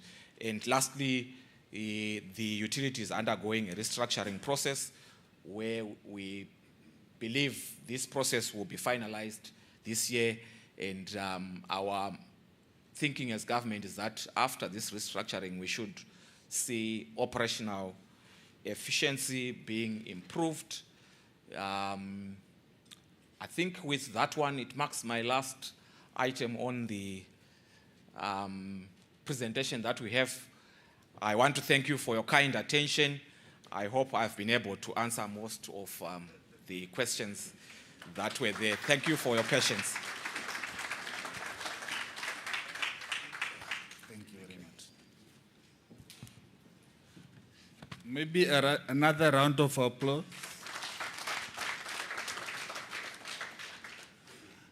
I noted there's real progress in Zimbabwe based on the presentation. What is also very impressive is that the alignment of the National Energy Compact with the relevant policies. I think that is a key aspect towards the success of the rollout of this energy compacts. That's why it is important for us to take note of there is empirical evidence that if policies have been reviewed within a period of 5 years, you will always be aligned if you're looking at the dynamics of the energy sector. So kudos to Zimbabwe. We really take note of that remarkable achievement. They've also presented the various funding options. I think maybe the organizers, in preparation for our next event next year, we should also invite more financiers, because Zimbabwe presented also funding options. So the menu has been submitted. It's now for the financiers to take part, for us to accelerate the implementation of the complex. Also, you have also highlighted the challenges regarding the viability of the utilities. Also, at this stage, I'd like to inform you that from a regulatory perspective, with the assistance of AFDB, we've commenced with a project to harmonize our regulatory frameworks. We are in the process of developing KPIs for our utilities. And hopefully by next year, the same event, we will provide an update regarding how the utilities are performing, and also we track their performance. So once again, thank you very much for that presentation. And now, ladies and gentlemen, may I call upon Namibia to provide us an update. Thank you very much. Thank you, sir. Good morning, Honorable Minister Moyo, Honorable Ministers, and esteemed guests. There is an African proverb that says, if you want to go fast, go alone. If you want to go far, bring the community. Now, I did not bring the community from Namibia, but I brought experts. I'm accompanied by a team of experts, some from the academia and some from our development partners. And in this regard, Mr. Snyders, that I am introducing to you, will make the presentation. Suffice only to say that Namibia had the compact approved on December 18, 2025, very short time. So between then and now, not much progress has been done. But before the compact, there are activities and events which we have done. And there are things on which we are going to report. Our funding needs for the compact is 1.7 billion, out of which there is scope for the private sector to come in at over 400 million US dollars. So having said that, Mr. Snyders, the floor is yours.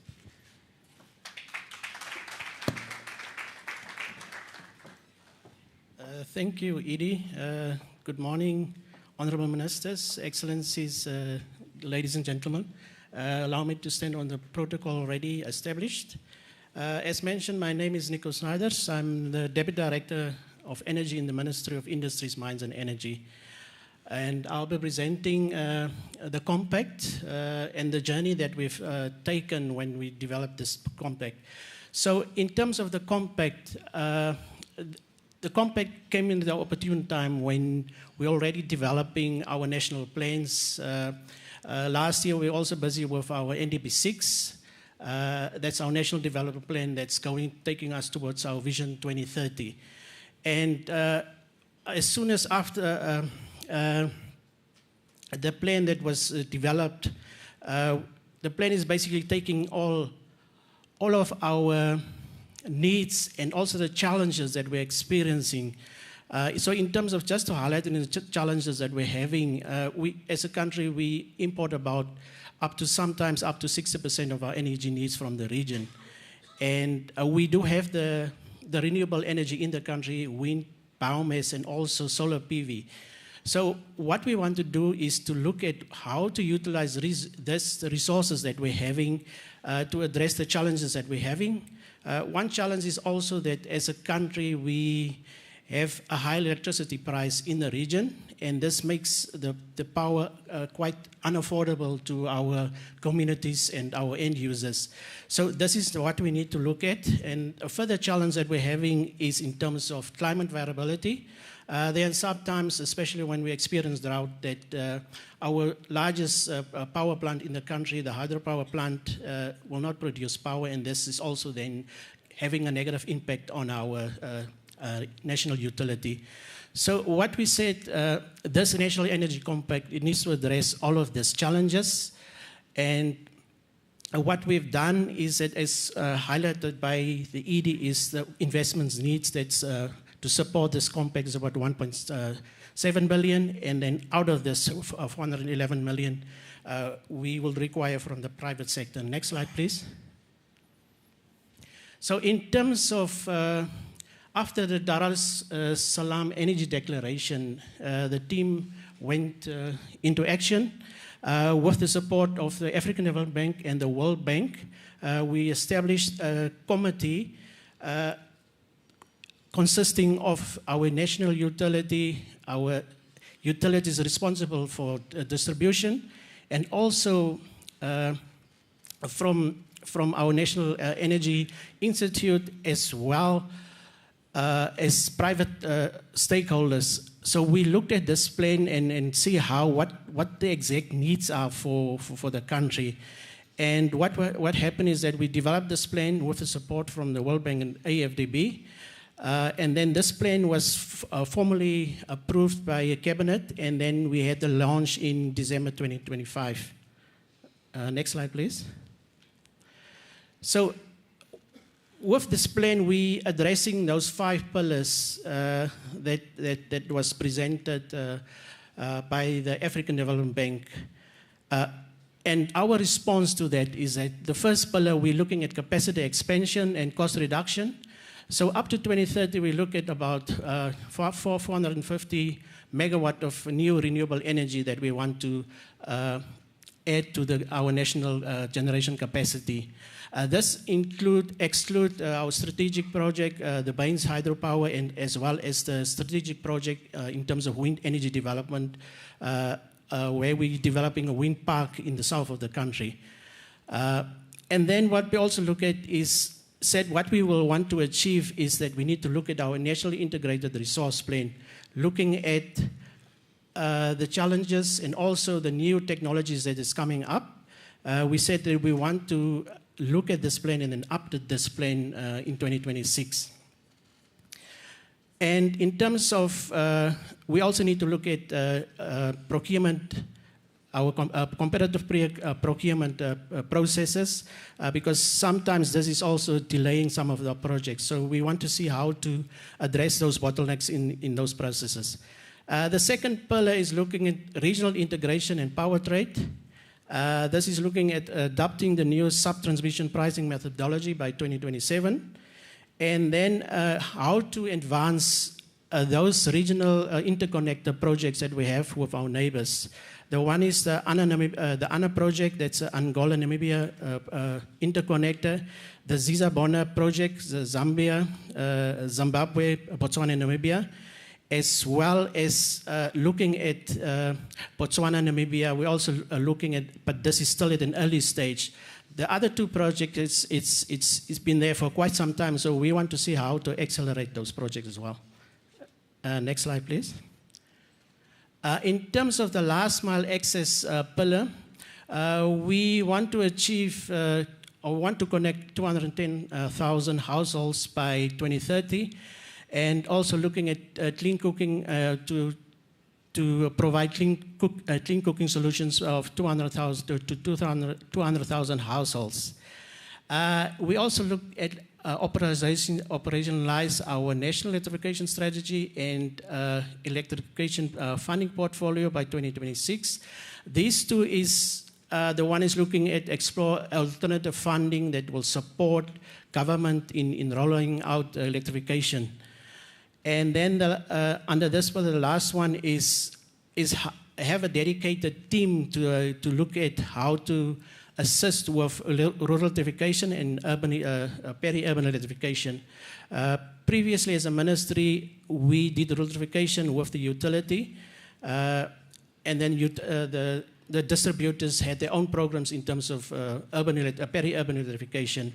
So what we said this year, since last year, we said we want to roll out and have faster access, is that we will go into what we call service level agreements with these distributors so that we can speed up the process of electrification. And okay, in terms of private sector participation under Pillar 4, as mentioned, we would like to see invite the private sector to participate in this energy compact. And with that, we want to see, in terms of generation, to move their participation currently is at 19% to more than 40% by 2030. We also want to improve our modified single buyer model.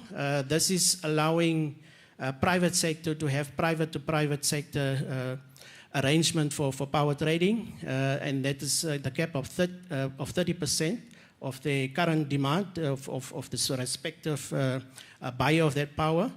But this is also providing opportunity for power producers to export power to the region.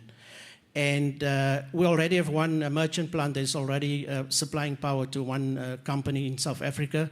So this is allowing, and we also have a lot of applications for power into the region. But the biggest bottleneck is to have those interconnectors open so that they can be power trading in the region. And in terms of the last one, we're also exploring on how to utilize the carbon credit framework to assist looking for additional incentives for the private sector. Next slide, please. Yes, for the utility, we have a utility that's well resourced, but we also need to look at how to sustain the operations of the utility. Also need to look at in terms of how the impact of private sector coming in, how to support the utility as well. We also need to look at their operations. Are they efficient in terms of the operations that they are doing? So as under this pillar, we need to look at that. They need to look at also in terms of how to modernize their grid. And what we also want the regulator will do is move away from planning to move away from a cost-plus recovery method to a performance-based regulation. And then also to assist with better planning for the utility as well. Next slide, please.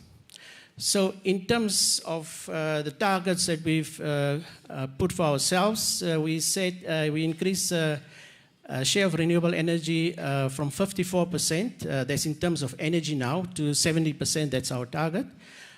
Increase the access of electricity from 60% to 70% by 2030, and then clean cooking from 48% to 61%, and then mobilize the private sector capital injection from 156 to 411 million. This slide is just highlighting in terms of the various areas where we will need funding. We have generation, transmission, distribution, rehabilitation, and last mile connection, off-grid, clean cooking, and then technical assistance.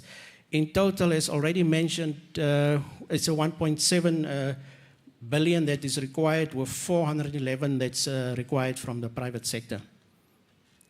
Next slide, please. Since the launch of the compact, what we had is that we started with the review of our National Integrated Resource Plan. The second one is that on the highest level, we agreed with the government of Angola to accelerate the ANA project. So what we've done there is that we as a government will then inject capital into the transmission line to accelerate the project. And then we also launched a 120 megawatt solar PV project consisting of 6 times 20 megawatt PV project sites. And then the last one Last two is that it's just general sector coordination between the ministry and the energy stakeholders, as Power, the distributors, and yes, and also then our private sector as well. What we've also done is to look at our development partners that really assisted us in this, especially the World Bank and the African Development Bank. But we also have partners from Germany and the EU that's also providing capital injection into electrification, and especially what was mentioned earlier in terms of project delivery unit. That's one of the key aspects, is that monitoring this, the impact of the or management of this compact, and monitoring the impacts of that would require additional support, and this is what we're looking at, and this is why also being assisted by the various partners to assist us with that. And also what we've done is that with the partners, we looked at how the grid can be sustainably developed, looking at the impact of renewable energy on the system and how to manage that, and also the various capacity building being offered to the sector. So with this, there's various initiatives ongoing to support the skills development in the background as well. That's not highlighted here, to support the industry as well. With that, I think that's the last slide. Thank you very much.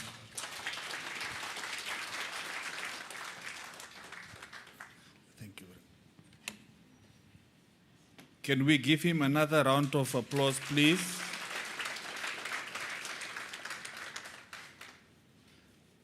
Just some highlights from his presentations that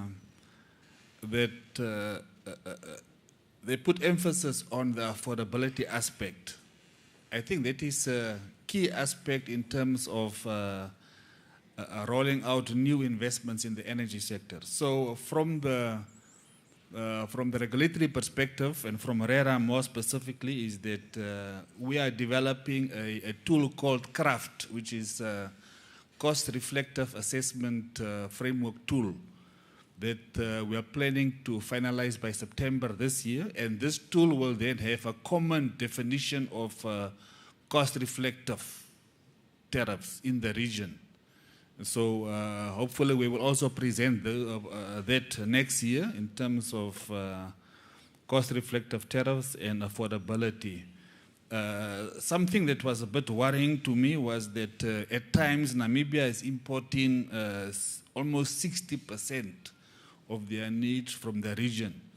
So I was just thinking to myself that if Namibia was not connected to the regional grid, what would have happened? So the importance of regional cooperation, harmonization, it is once again confirmed here through their presentation. Also, delegates, I've noted that this topic that come up very, very strongly in terms of challenges in rolling out the compact. It's related to procurement. I don't know how can we address, hopefully during the discussions Q&A session, we will have some proposals, but we have to address the procurement aspects to ensure a fast execution of these projects. With that, ladies and gentlemen, we are moving on towards the last phase of this panel discussion.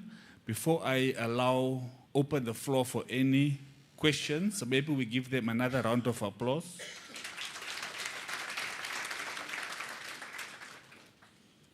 Now we can go. I will allow 3 questions from the floor. Your questions can either be to the panelists based on their presentations. It can be also to the presentation that was made earlier from AFDB, the World Bank, for clarifications, further input.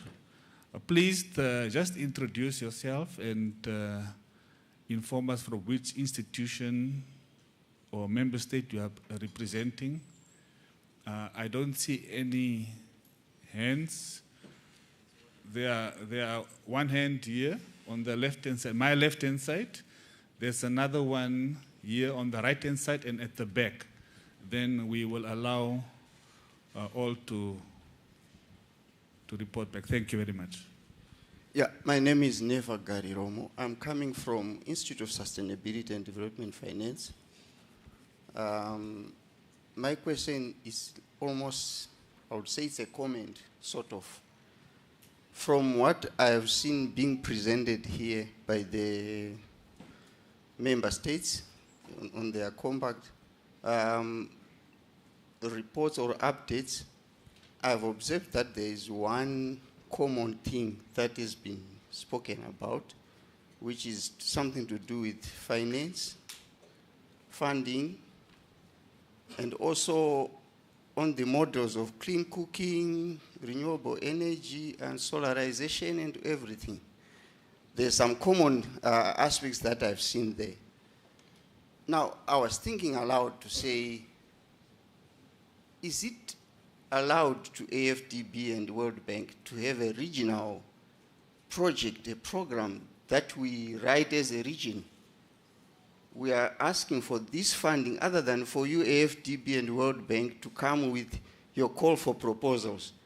But we come up with a proposal, maybe on big regional clean cooking program, whereby we come up with an innovation hub or a project hub for the regional project, and then we give you for financing us, or for funding, is it blended finance or whatever it is.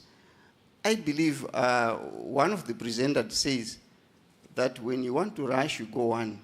But when you want to go have huge impact, you draw the whole community with you. I believe this is the second. Next year it will be the third SADC Energy Week. Maybe it's high time that during this, as we go back home, the SACRI, can we come up with regional projects? To say in Zimbabwe there will be 45 million or 20 million cook stoves, there will be that, there will be that. Then we have one project presented to AFDB, one project presented to World Bank. I believe they may have a listening ear to that. That is number one. Number two, my comment is on the issues of reform. I don't know, maybe my question will be sensitive to issues to do with politics or something, but I will say it. This year we've known that the reforms are delaying us. When we go back home, which doors must we knock when we are at home? So that next year we don't come again and say reforms, reforms, reforms in terms of regulations and etc. policies. These policies, and most of these policies are done by technocrats which are here today.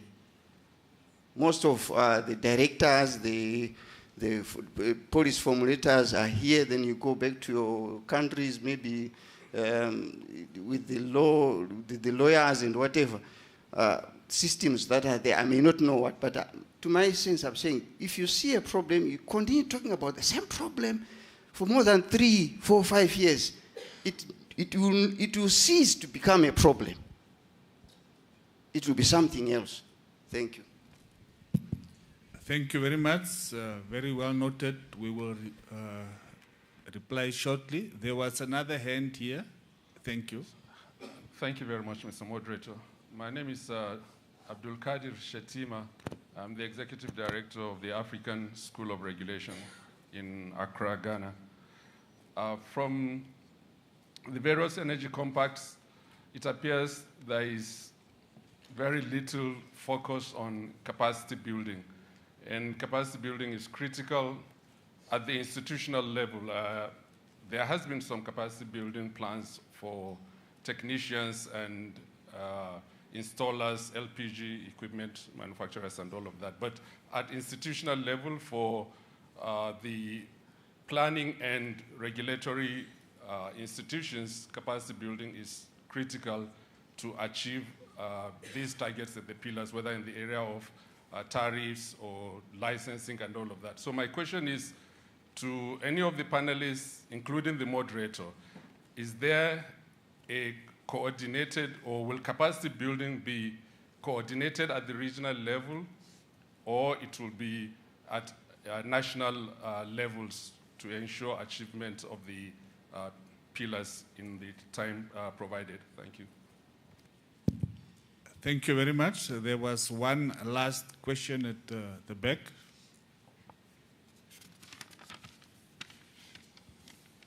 Good morning, everyone. My name is Kudaman Jojo. I'm from a think tank called Power Shift Africa, heading the energy research. I just want to focus my question around net metering, which I think was highlighted as an opportunity by Zimbabwe, and Zambia is highlighting what potential is there, and linking it, of course, with Mission 300.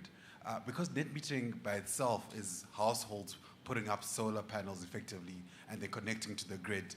And I'm trying to think of Mission 300 as a facility for households to actually get financing to then support the net metering initiative. From the research that I personally have and from the presentations, it doesn't seem there's a clear link between Mission 300 and net metering initiatives. So a bit of clarity on that. Thank you so much. Thank you very much. I think those three questions was very, very good points and also relevant. I think the first question that was raised links to the issues that was cross-cutting and very common throughout the presentations, and also it was addressed. Maybe the World Bank or AFDB can maybe respond to this, which relates more on where the technical assistance can be provided to address the financing challenges as well as clean cooking.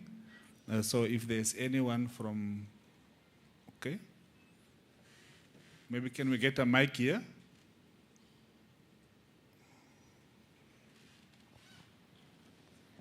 Thank you very much for the question. So under the Ascend program that I mentioned, actually that's what we are trying to do. So the way it works is that you have a regional platform, and then it's complemented by country projects. So we are working in parallel on one hand with the various governments depending on their needs, but on the other hand we already have a regional facility which is up and running where the private sector can access it, and we try to standardize it so that it's easier for them to apply. They can only access it if the companies are in countries that have decided to join Ascend. So if it's distributed renewable energy or clean cooking private sector company, but the country has not accessed Ascend, they will not be able to access this program. But if it is the case, if they meet the eligibility criteria, they can then access this financing. And the idea was exactly what you said, to try to scale up, fast track, so that's easier. And it's implemented by TDB. And then, in addition to this financing at, let's say, regional level, there's also a technical assistance that is also coordinated at the regional level to really fast track. And I'm happy if you want to further discuss after this session to give you more details. Thank you. Thank you, Nadia. Oh, sorry. Please proceed, sir. Thank you very much. Indeed, like Nadia alluded, technical assistance is available, but the governments have to ask for it. Yesterday, during my presentations, I talked about the technical assistance that we are offering the South African Power Pool for your program, and there's also the technical assistance we are offering to you as RERA. So I think this is something that we can do, but the countries have to package these projects and ask. If you don't ask, you don't get. Thank you very much. I think that is very well noted. You can be assured within the next few days you will receive a lot of requests to provide technical assistance. I think while we are with the World Bank and also AFDB, the last question, I think it was quite specific and direct. The AFDB World Bank, do you have a facility to address the financing for net metering, which usually focus more on residential customers to address, to make use of clean energy resources, and also on a smaller scale? Maybe quickly, if you can confirm. Can we have another mic?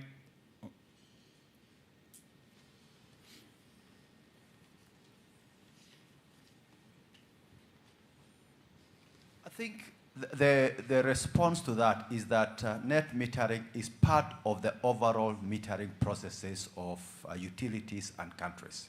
So if a project is well packaged and it clearly talks about net metering, we will be happy to try and facilitate that. But then, of course, you need to understand that there must be regulations within the country that allows for net metering, because we can't come and impose a process on a country. I think what I would want to say is that a lot really depends on the country and the metering policies and the regulation, etc., etc. We have a net metering project that we are currently running in Ghana that was packaged for a number on mini grids and net metering. So that is something that we can be able to do. But the countries have to package these projects and seek financing for this project, because at the end of the day, as a bank, we do not know the country's priorities. So the country has to prioritize this particular project for net metering on a national scale, on a regional scale, or whatever it is, and then present it for financing by the bank, and we'll consider it as need be. Thank you. Thank you very much for that feedback. It's very well noted. Also, in addition to that, I would like to inform you that 15 out of the 16 member states have developed net metering regulations, and some of them are even in the process to review and update those net metering to make a provision for latest developments. So our focus is more on the cutoff limit, the capacity for net metering. So I think we are aligned. It is just like you rightfully mentioned, it have to be packaged, and the requests have to come from member states. Then you can get that assistance. The second question relates more, maybe it was an open question. I will maybe go around and ask the panelists here regarding the question from African School of Regulation. I think it was a very good question, highlighting the fact the priority areas for capacity building. How do we focus priority from a national to a regional perspective? Maybe I can modify that question also. Member states, do we have a national capacity building assessment that we can say these are our needs and we need this?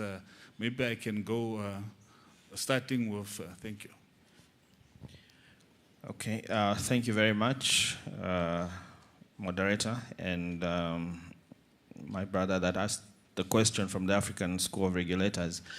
I think it's just to say that indeed this is an area that needs, for us to continuously build the capacity that is needed to do these M300 compacts across the 5 pillars. We need capacity and skills in generation planning, transmission planning, electrification planning, regulations as your school offers. I think also sometimes maybe time is limited, but I want to say that at least for Zambia, we have factored in the capacity needs, including on the regulatory side. And I was just saying to myself, if the question is, are we sending people to the African School of Regulators as Zambia? Yes, we are. And we'll be sending you some people from the regulator to participate in some of these programs. So it's definitely at the center of what we are doing. Even at the skills level, at the TVET level, we have factored in capacity building for Zambia as a country. And yes, moderator, we have done before a sort of capacity needs assessment for the country. We are in the process of reviewing that because we want to make use of the resources that have been mobilized through the Ascent program of the World Bank and some of the other support we are getting to support this capacity building program. Thank you. I think my response is almost the same as the response coming from Zambia. I think if you look at our compact, for each of our pillars, you will find that there's an element of capacity building that we have provided for in there. And as also part of our policy, when we engage consultants to carry out studies or to provide consultant services in the country, we incorporate within the terms of reference a component of capacity building. So at a national level, or at a country level, we do provide for capacity building so that our staff can then be capacitated as a way of trying to say that we should gradually also move away from using external resources to provide these consultant services with a view to have a capacity that is available in country to actually carry out such services. And I think it beyond our own country-specific training requirements, I think we've worked with development partners. Specifically, I think in my presentation, I did allude to that fact. The program on effective renewable energy tendering, which is a program which is trying to drive countries away from unsolicited bids to competitive procurement. And it's a program that was coordinated across many African countries, where we participated in capacitating countries to run that program for competitive procurement, which was a one-year program, and there are many other examples of such, and this was supported by the World Bank. Thank you, Moderator. Thank you very much. Can we give Seychelles a chance? Yeah, like I think in the previous session I mentioned like how we are really small, so capacity building is essential for us. We always need capacity building in any case. I think the problem is we always do capacity building in the start. It's not a consistent process because you consistently need that there. And as a regulator, we are trying to build our own capacity. Like it's always, we need consultancy to come and review regulations itself. We need to set a tariff model. So we always need external funding and support to do that. I think the CEO could add more if I've missed anything as well.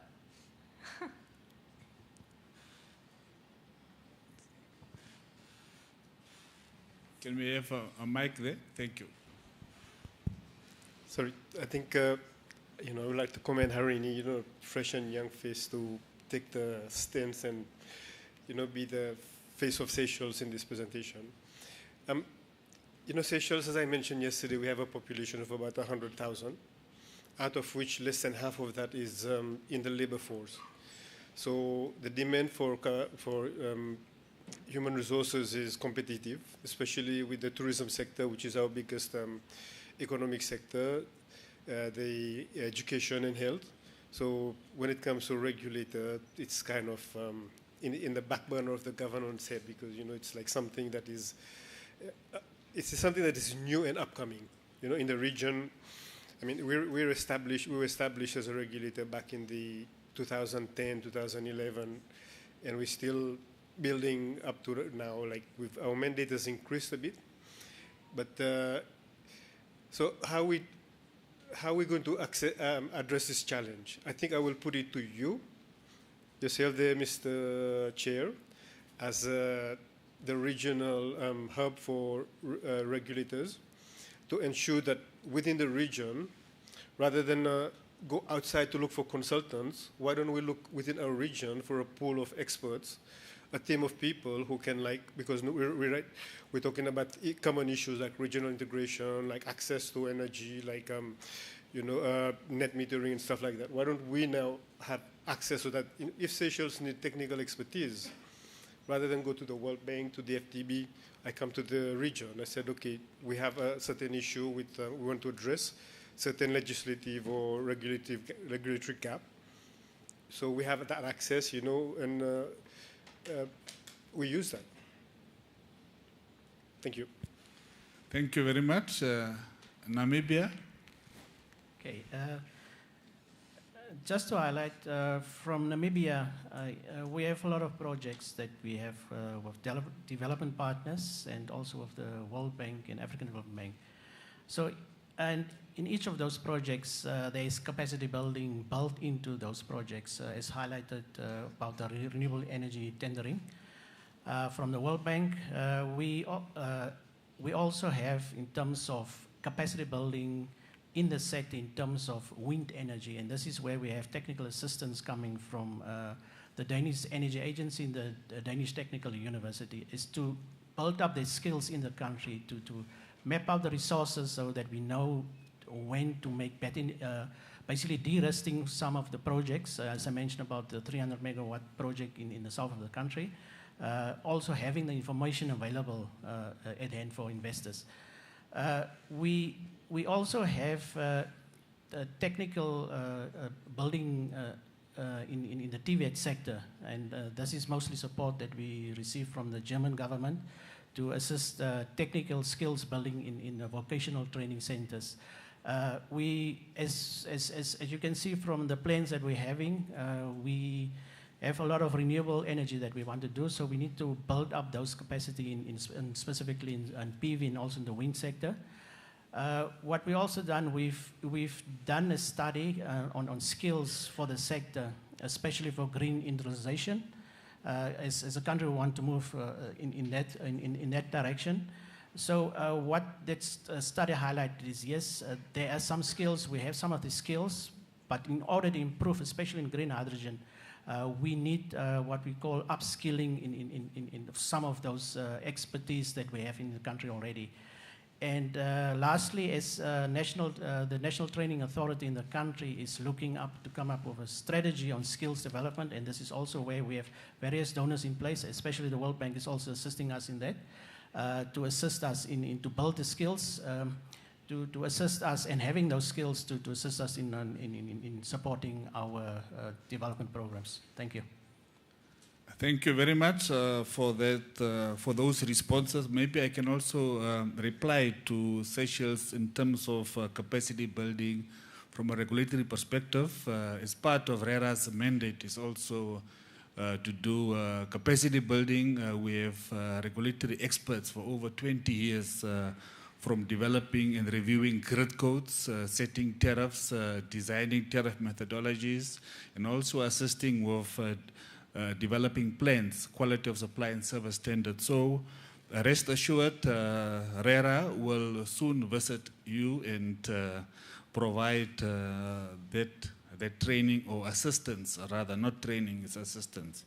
Then maybe some takeaways from this discussion here. I think, Honorable Ministers, I believe in also it's no need for us to wait until next year, the Sustainable Energy Week next year, but I think what we can also agree now that African School of Regulation, they will share their updated training program during the course of next week through SACRI, and it will be shared. We also recommend that we submit our training request. I think there's a note I made here is that from AFDB, if you do not ask, you will not receive it. So I think they can provide technical assistance for capacity building through African School of Regulation. So I think that is very well noted. So we expect that one. But before I conclude, there's one more question or clarification from AFDB. Thank you, sir. Yeah, thank you very much. I did not want to take part of the three questions because I wanted the audience to participate in that. But I noted that, for example, Zambia has achieved 42% of its target for 2025.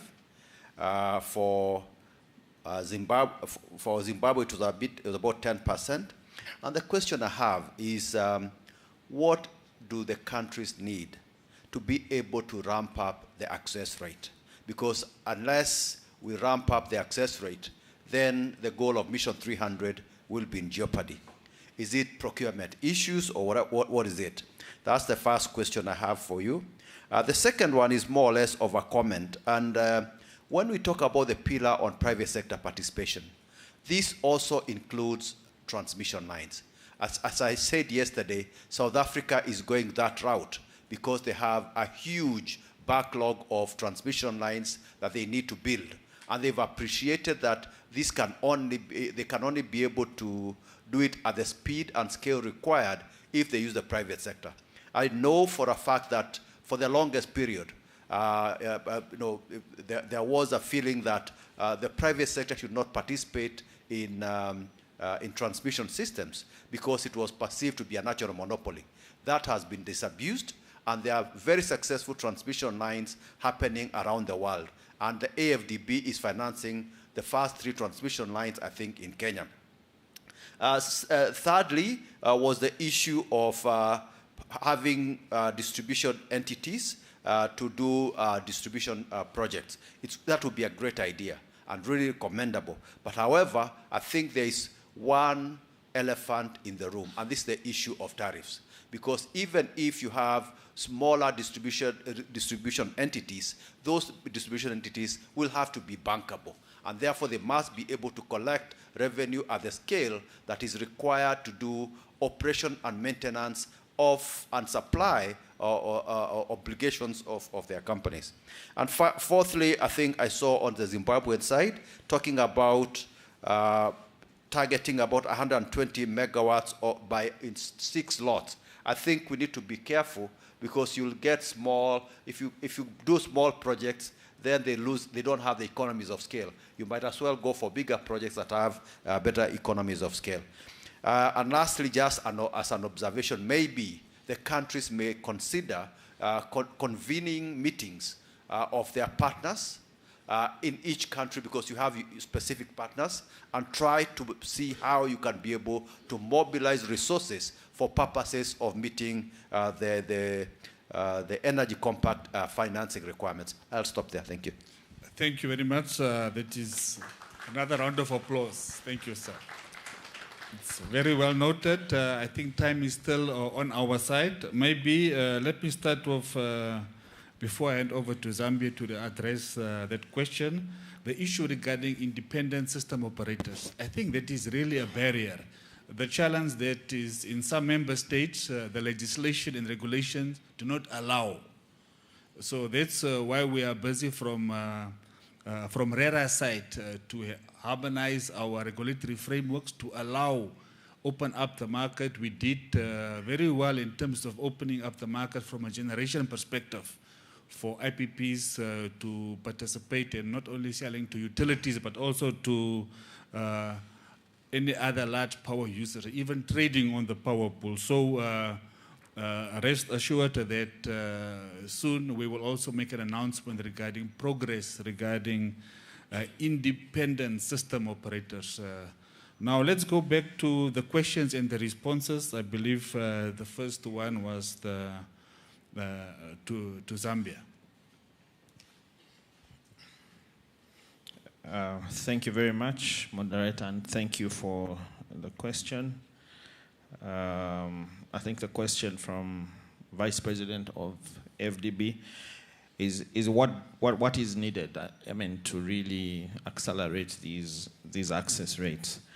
I think I would answer it this way. I think just to give an example of what we've experienced so far in increasing access to electricity. Obviously, I think one of the biggest barriers is affordability, especially for the peri-urban and the rural areas in terms of connection fees.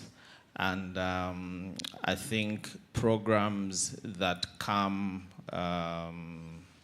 to support connections I think have done very well in Zambia. We have done 2 programs so far with support from the World Bank. I think the first one was the increased access to electricity program, the ISAP project, where I think it was implemented between 2021 and 2023, 3 thereabout. I think with a reduced and subsidized connection fee, you see that the utility will receive even 20,000 applications in a month, for example, because of that reduction. So I think those kind of subsidy programs really help. And if you look at where we were in 2021, in terms of access to electricity from rural areas, we were at about 8%, and coming to the end of 2024, we saw that number go up to about 33%. I think we are happy that there is this Ascent program that has come doing the same thing. The applications were opened up in December. Already, I think just within 2 months, the utility has received, I think, about 30,000 applications. And we think that if that sort of support is continued, I think we will see more connections coming. Obviously, I think you will also note that most of these are on-grid connections, but I think we now need to also focus on some of these off-grid electrification initiatives. The on-grid side has performed very well. It's performed very well, but I think off-grid we probably need to be more innovative and also make that happen as quickly as the off-grid, as the on-grid is happening. Thank you very much.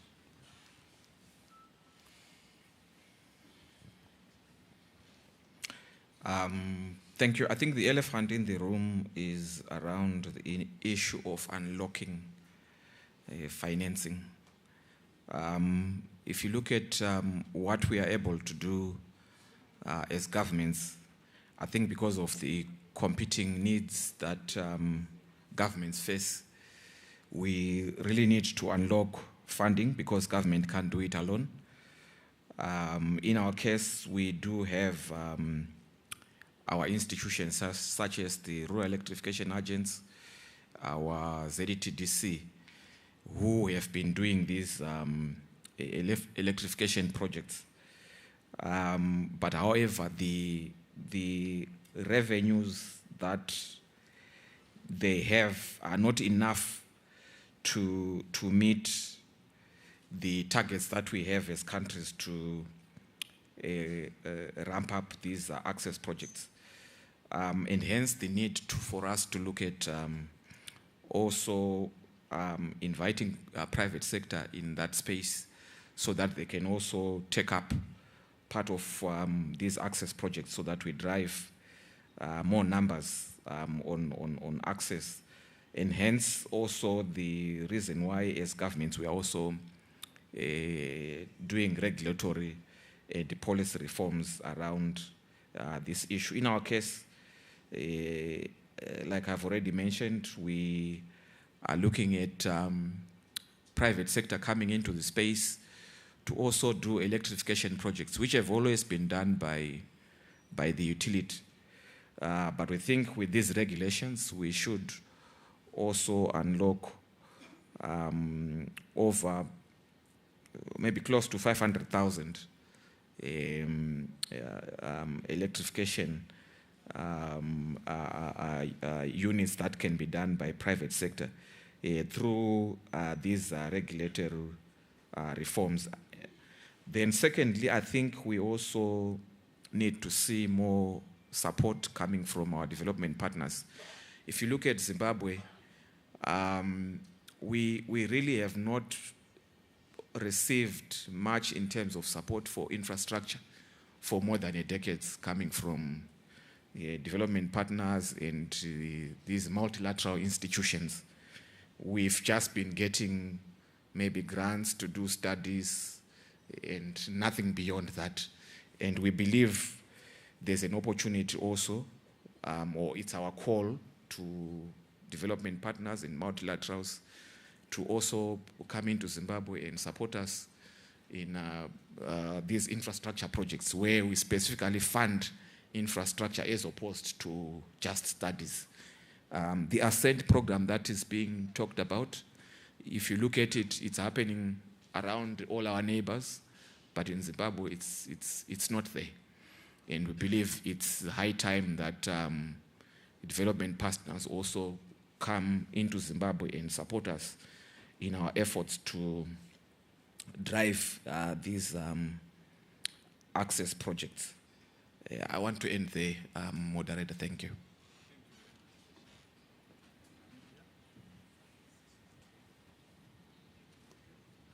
I think that pretty much sum up the responses to the questions.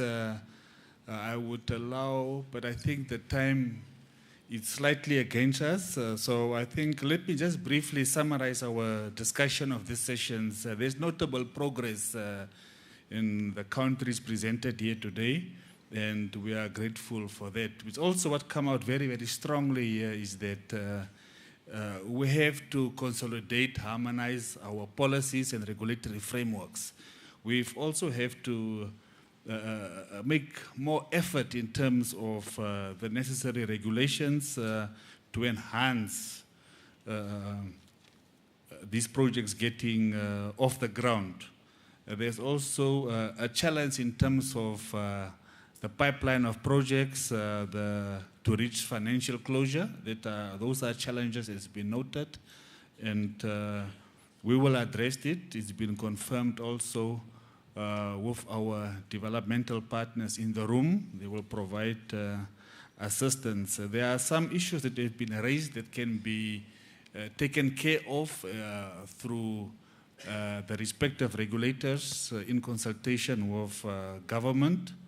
That is basically just in a nutshell what was discussed here. But ladies and gentlemen, allow me, can we please give a round of applause to this great team. I think before we conclude, Madam Moderator, I don't know whether it's per tradition, they can pose for a picture. Thank you, maybe. We can call for the camera people. And Madam Moderator, Director of Ceremonies, rather, to direct us on the way forward. Thank you very much, colleagues.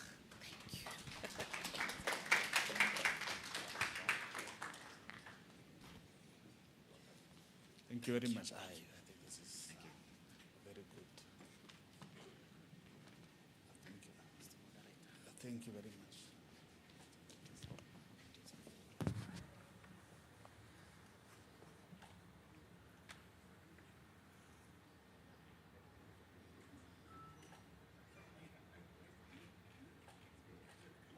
Can we maybe also request the IFDP and World Bank to just a second?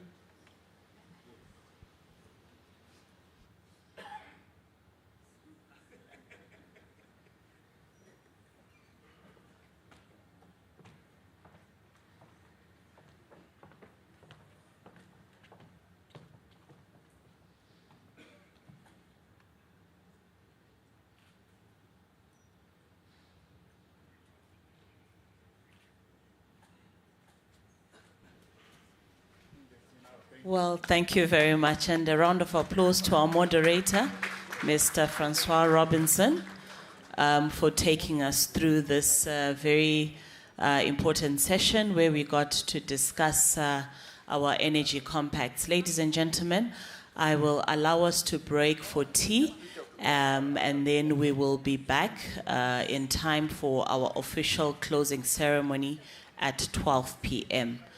We can now take our tea break as we allow our honorable ministers and Your Excellencies to take leave for your tea break, after which we can all follow. Thank you.